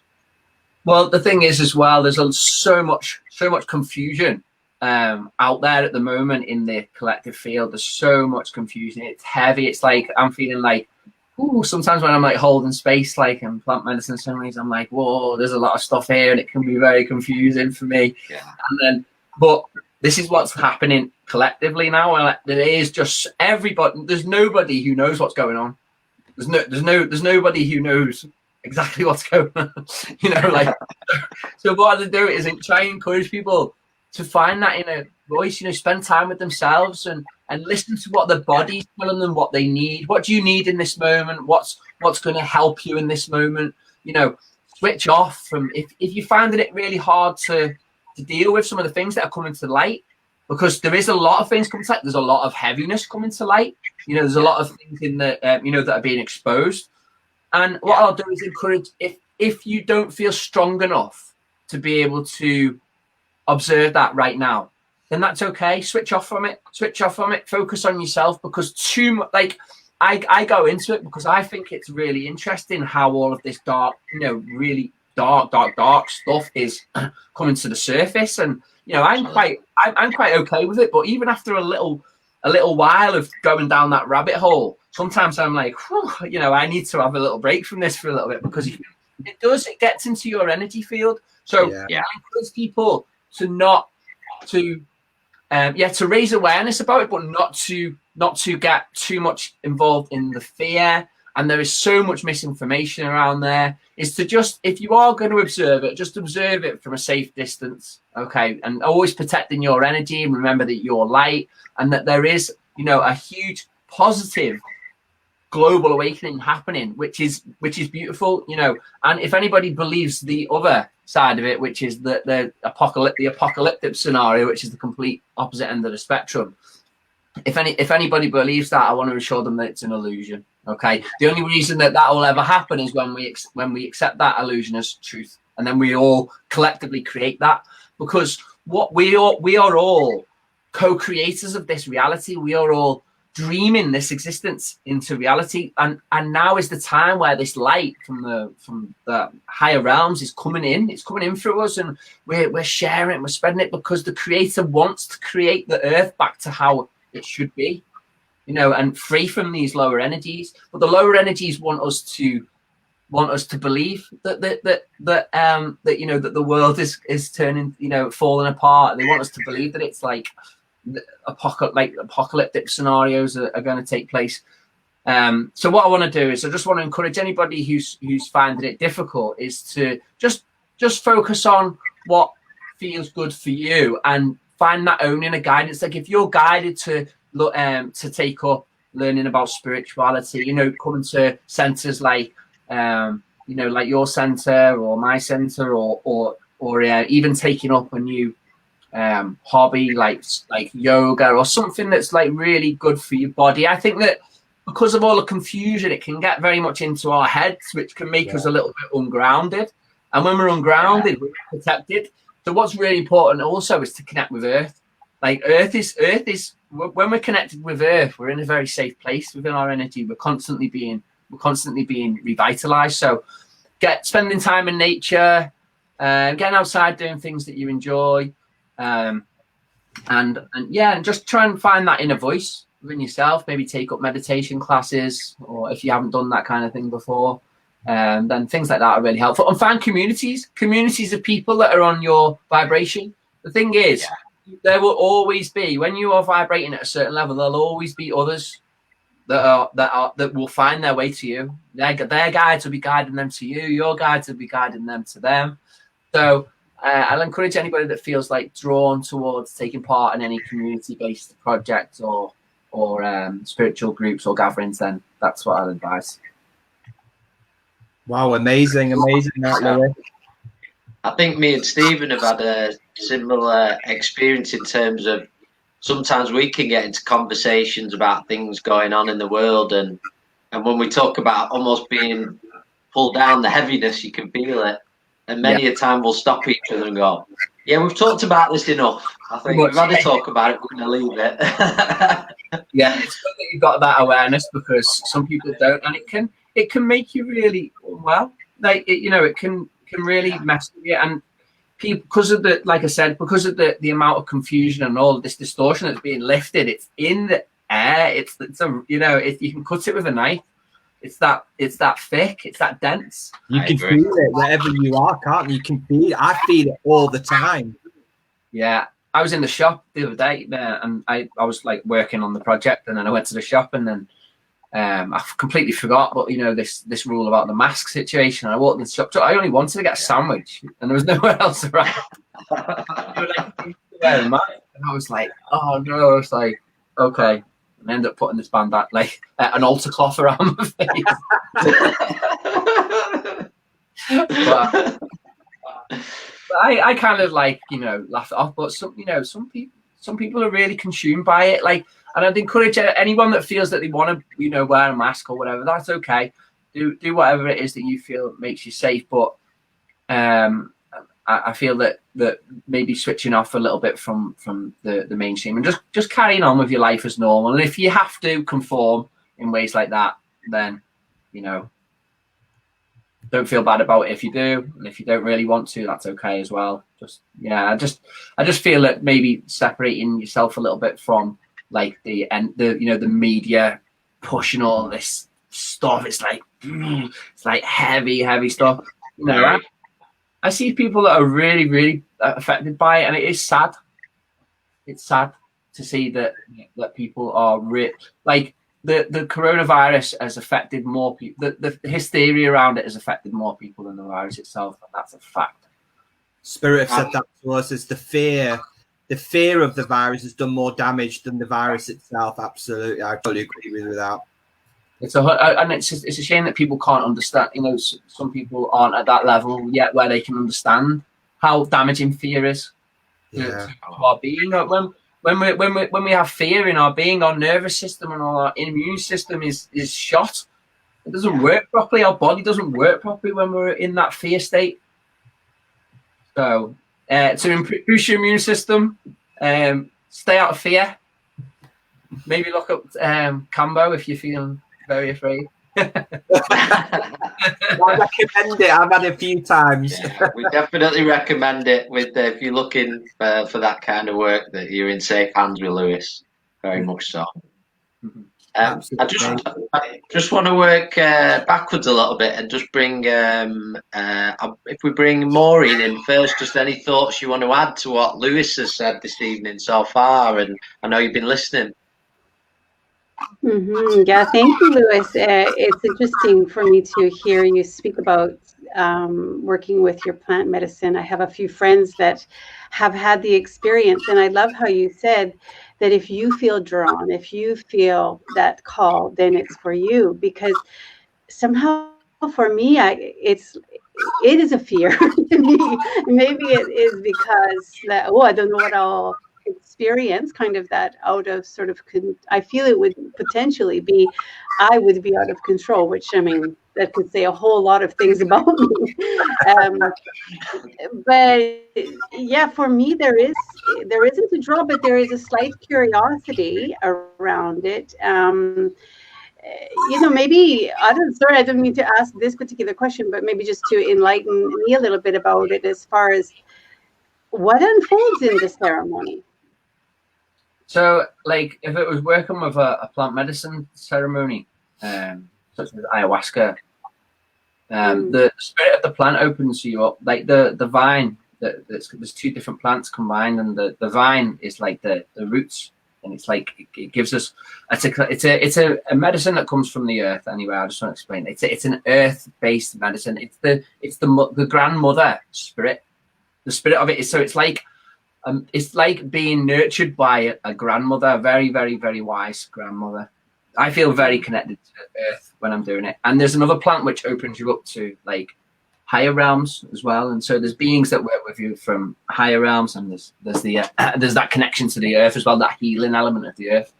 Okay, so what happens during the ceremony? It is a psychoactive plant medicine. So what happens is the medicine takes over when the medicine takes over, it takes us into a process where we are able to face some of our deeper wounds and traumas of subconscious mind. It enables us to, it's like a therapist, really. It's like sitting there having a conversation with a very, very, very, very experienced therapist. I love that analogy, Lewis. Yeah, I like that. She will, but the thing is, she's tough. She can be tough, but it's always from a place of love. So anything that it's ever taken you to is always it's a loving process. Sometimes at the time our mind might be like, I really don't want to go here, I really don't want to go here. But then when you finally go there and let go, it's like, see, it's like it always catches you. The medicine always catches you. It'll take you to these really, deep places within our subconscious, but then it will always catch you afterwards. What I do want to say though about plant medicines as well. I know we haven't got a lot of time now, but I just want to say that it's really important that you resonate with the person that's holding the space. Yeah. Because when you are opening yourself up in that way, you are opening yourself up to the person who's holding the space. If there is any kind of ulterior agenda going on with that person who's holding the space, then that can be damaging for you. Because if they're weaving illusions into you, it can cause problems. So if they have their own projections or their own imbalances within them, and they are holding that space for you, it can be not a positive experience. So I would encourage anybody who feels the call towards doing it, that always make sure that you find out who it is that you're doing it with first, and ask yourself if this person is the right person. So what else happens in the ceremony? Sometimes you purge as well. So it's like sometimes you'll get to a place where you might get to the roots of some kind of pattern or imbalance, and then you like vomit, like literally vomit it out into a bucket. The ceremony lasts about 4 to 6 hours, and there's a lot of singing and a lot of purging, and then afterwards there's a lot of love. That's all I say. Absolutely. It's okay. Thank you. That brings comfort. Just wanted to come over to Rick, if possible, and just what your thoughts are, Rick, and what Lewis has spoke about. I just want to say a couple of things to reinforce what he said, really. I think you're absolutely right, Lewis, about the inner guru, because we don't need those people on the pedestal anymore. We've all got that inbuilt GPS, the sat nav, and we just need to learn to listen to it. And we know then we take responsibility for our own path and our own route, not letting somebody else tell us which way to go. And we need to listen to our own inbuilt GPS. So yeah, I tend to agree with that. And also, this thing about having a hero and putting people on pedestals, just listen to the lyrics of M People's song, Search for the Hero Inside Yourself. And if you just Google the lyrics of that, you'll know exactly what I mean. So I'll leave that one with you. And again, I agree with you saying switching off from the telly. During the Second World War, we had propaganda, and now they're making us pay for the license to listen to it. It's switch the TV off, don't listen to the media, and just do your own thing. So I'll leave you all with that. Excellent. Okay, Stephen, is there anything you want to add? No, I think tonight's been absolutely really enlightening night, and I'm hoping that we'll do more. I mean, our job, like I said right from the beginning, each one of us works in our own vibration. We all speak one truth. We've all got different keys to try to enlighten, empower people with our guidance, our inspiration, and just fight the good fight with love and light. And I think that's the biggest thing that I'm learning, is to work together, not against each other. Because I think in the movement, there's been a lot of jealousy, there's been a lot of envy, a lot of power, and unfortunately ego steps in and they think it's them. And you are just a conduit, you are a channeler, and that abundance of love and peace within us, we just have to use it and guide people, and friendship, we're not, we're all working for the same truth. And I just love the work, and I hope that, the Purple Mountain and Lewis's place, we can all connect as a larger community, of like-mindedness. And I think hopefully that light will guide. And I'd like to make also a final point, really. And I really believe, I know that material things don't matter, because it's your intention. Even at the Purple Mountain, one day the Purple Mountain will go, and it's the legacy that is left, the light, the love, the dedication that is left, the people that you've helped. But, places like the Purple Mountain, like the Iniguru, we have to remain a lighthouse. We are lighthouses of truth, so that people are attracted. Because in essence, we create sacred space or holding space so people can come and get away from those heavy distortions, get the healing so they can work on themselves. So visit these places, and it's amazing stuff. And I'd just like to thank each one of everybody that have come together and shared their wisdom and their truth. So yeah, absolutely. And I think there's a few good points there made, Stephen, with these sanctuaries. And I feel very fortunate to have met everybody here as well as everybody else on my pathway. And no matter what we want to call it, it's important to connect together and network. That's really important, and not work against each other, and not let a jealousy or egos get in the way, and be sharing with one another and connect. And I know Lewis, for example, has been to the Purple Mountain many times, and we're very eager to come to Inaguru, and that happened as well, and you can feel it in your heart. You feel it when something's right, and when everybody's spoken this evening, I can feel it as we're all talking, and we're not in the same room, but we're connecting. I can 100% feel it.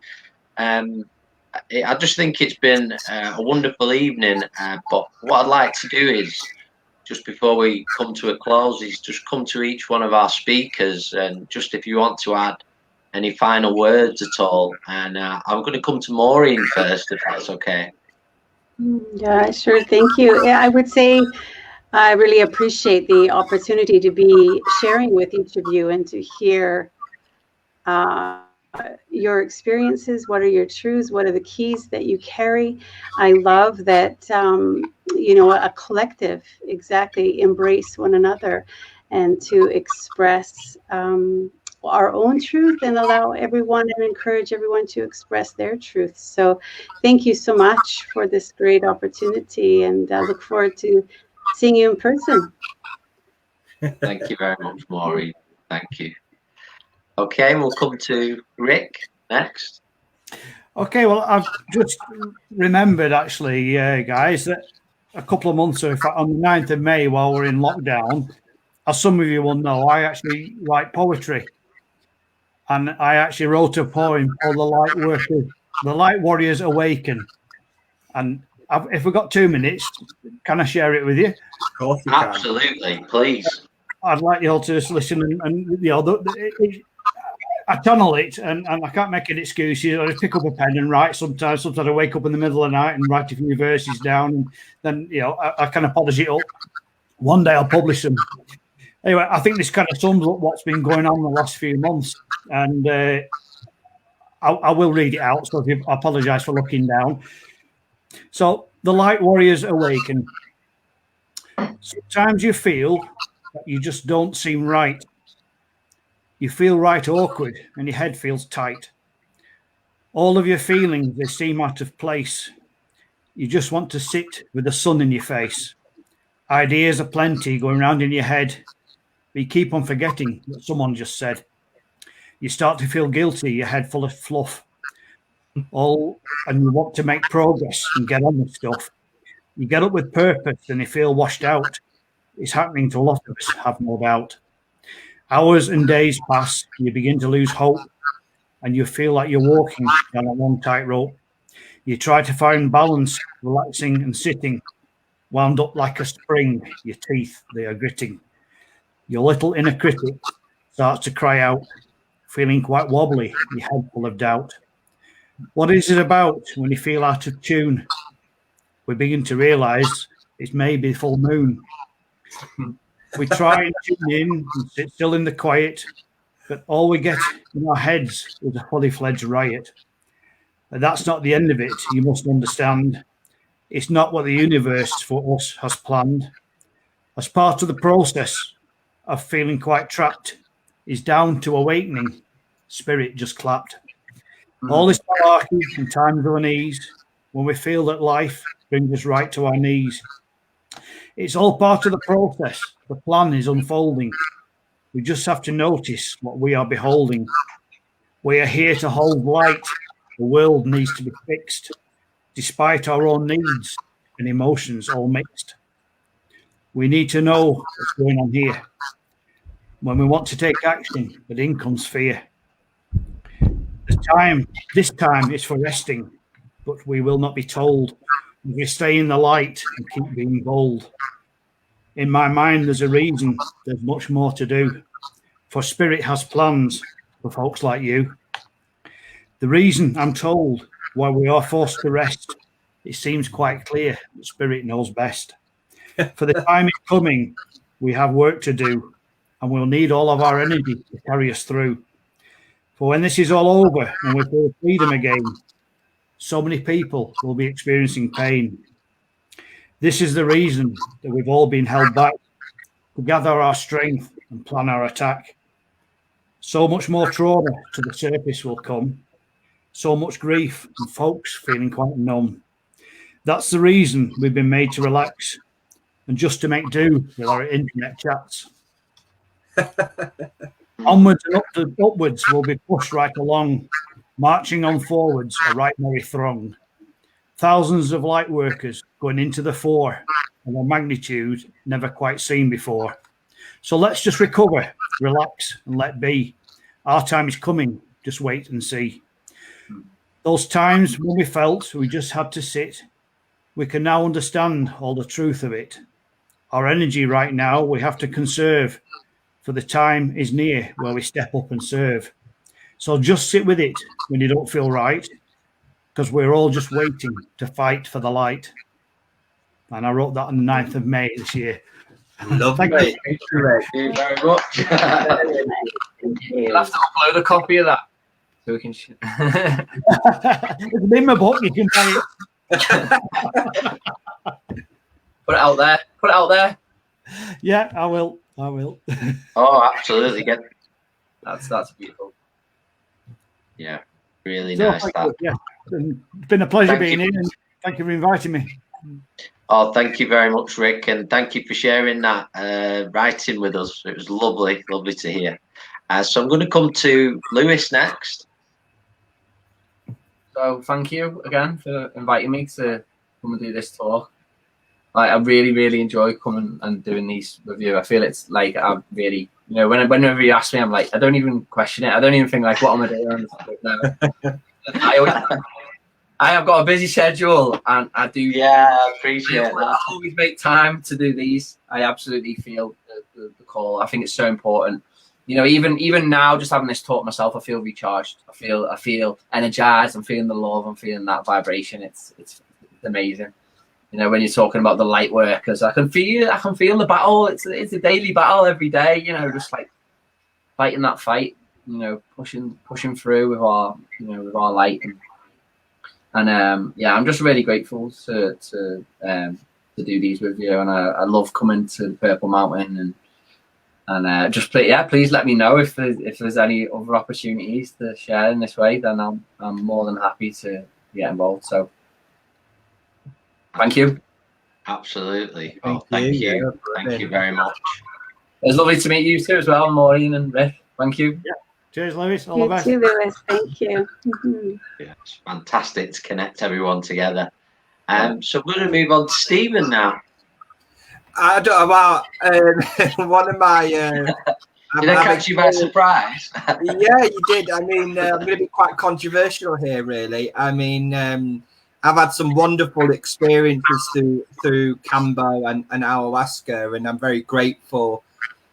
Sort of teaching me what I need to learn and look within. And I think one of my biggest lessons that I'm going to try to learn from is learning to listen more than speaking. And I think I need to, and I think that's great for me, because, when you're speaking, you're just repeating what you already know. And when you're listening, you're learning something new. And I think I'm keep getting reminded, just like sometimes, and listen from the heart, listen from the spirit, and I just, with gratitude, I'm not going to repeat anything, because I'm going to say thank you and God bless everybody. Thank you. Thank you very much for sharing your words, and I just really want to echo what's been said already. I'm very grateful for everybody who's joined us this evening. It's just wonderful to connect. I want to echo the words of Lewis as well, that I feel really uplifted and energized. And I know each and every one of us, I know you've all got busy schedules, and you do you work a lot. You put many hours and dedication in, and and I can feel that too, that lift. I feel energized now. I really do. And so I'm just really grateful to you all. And I've learned a lot this evening by sitting back and listening to each one of you. And I'm sure many of our friends at home have enjoyed this. And I just want to say to everybody out there that the collective awakening isn't just the 5 of us, it's everyone. So you're all involved. And if you do have those feelings of being alone, you are absolutely not. And it's wonderful in this world to connect with friends that are all around us, and sometimes we can't see it, and when we begin to see it and make those connections, it's a great thing. It really is. Joining together with our brothers and sisters. Okay, so once again, thank you so much to all of our speakers. Thank you to everybody who's joined us here. Wherever you're watching us on Facebook, or eventually we'll be placing this on YouTube as well. And I'd just like to say to everybody, walk in your truth, stay true to who you are, and many blessings from everyone. Thank you very much, everyone. Thank you, everybody. Thank you. Bye. Thank you. Good night, everyone. Good night.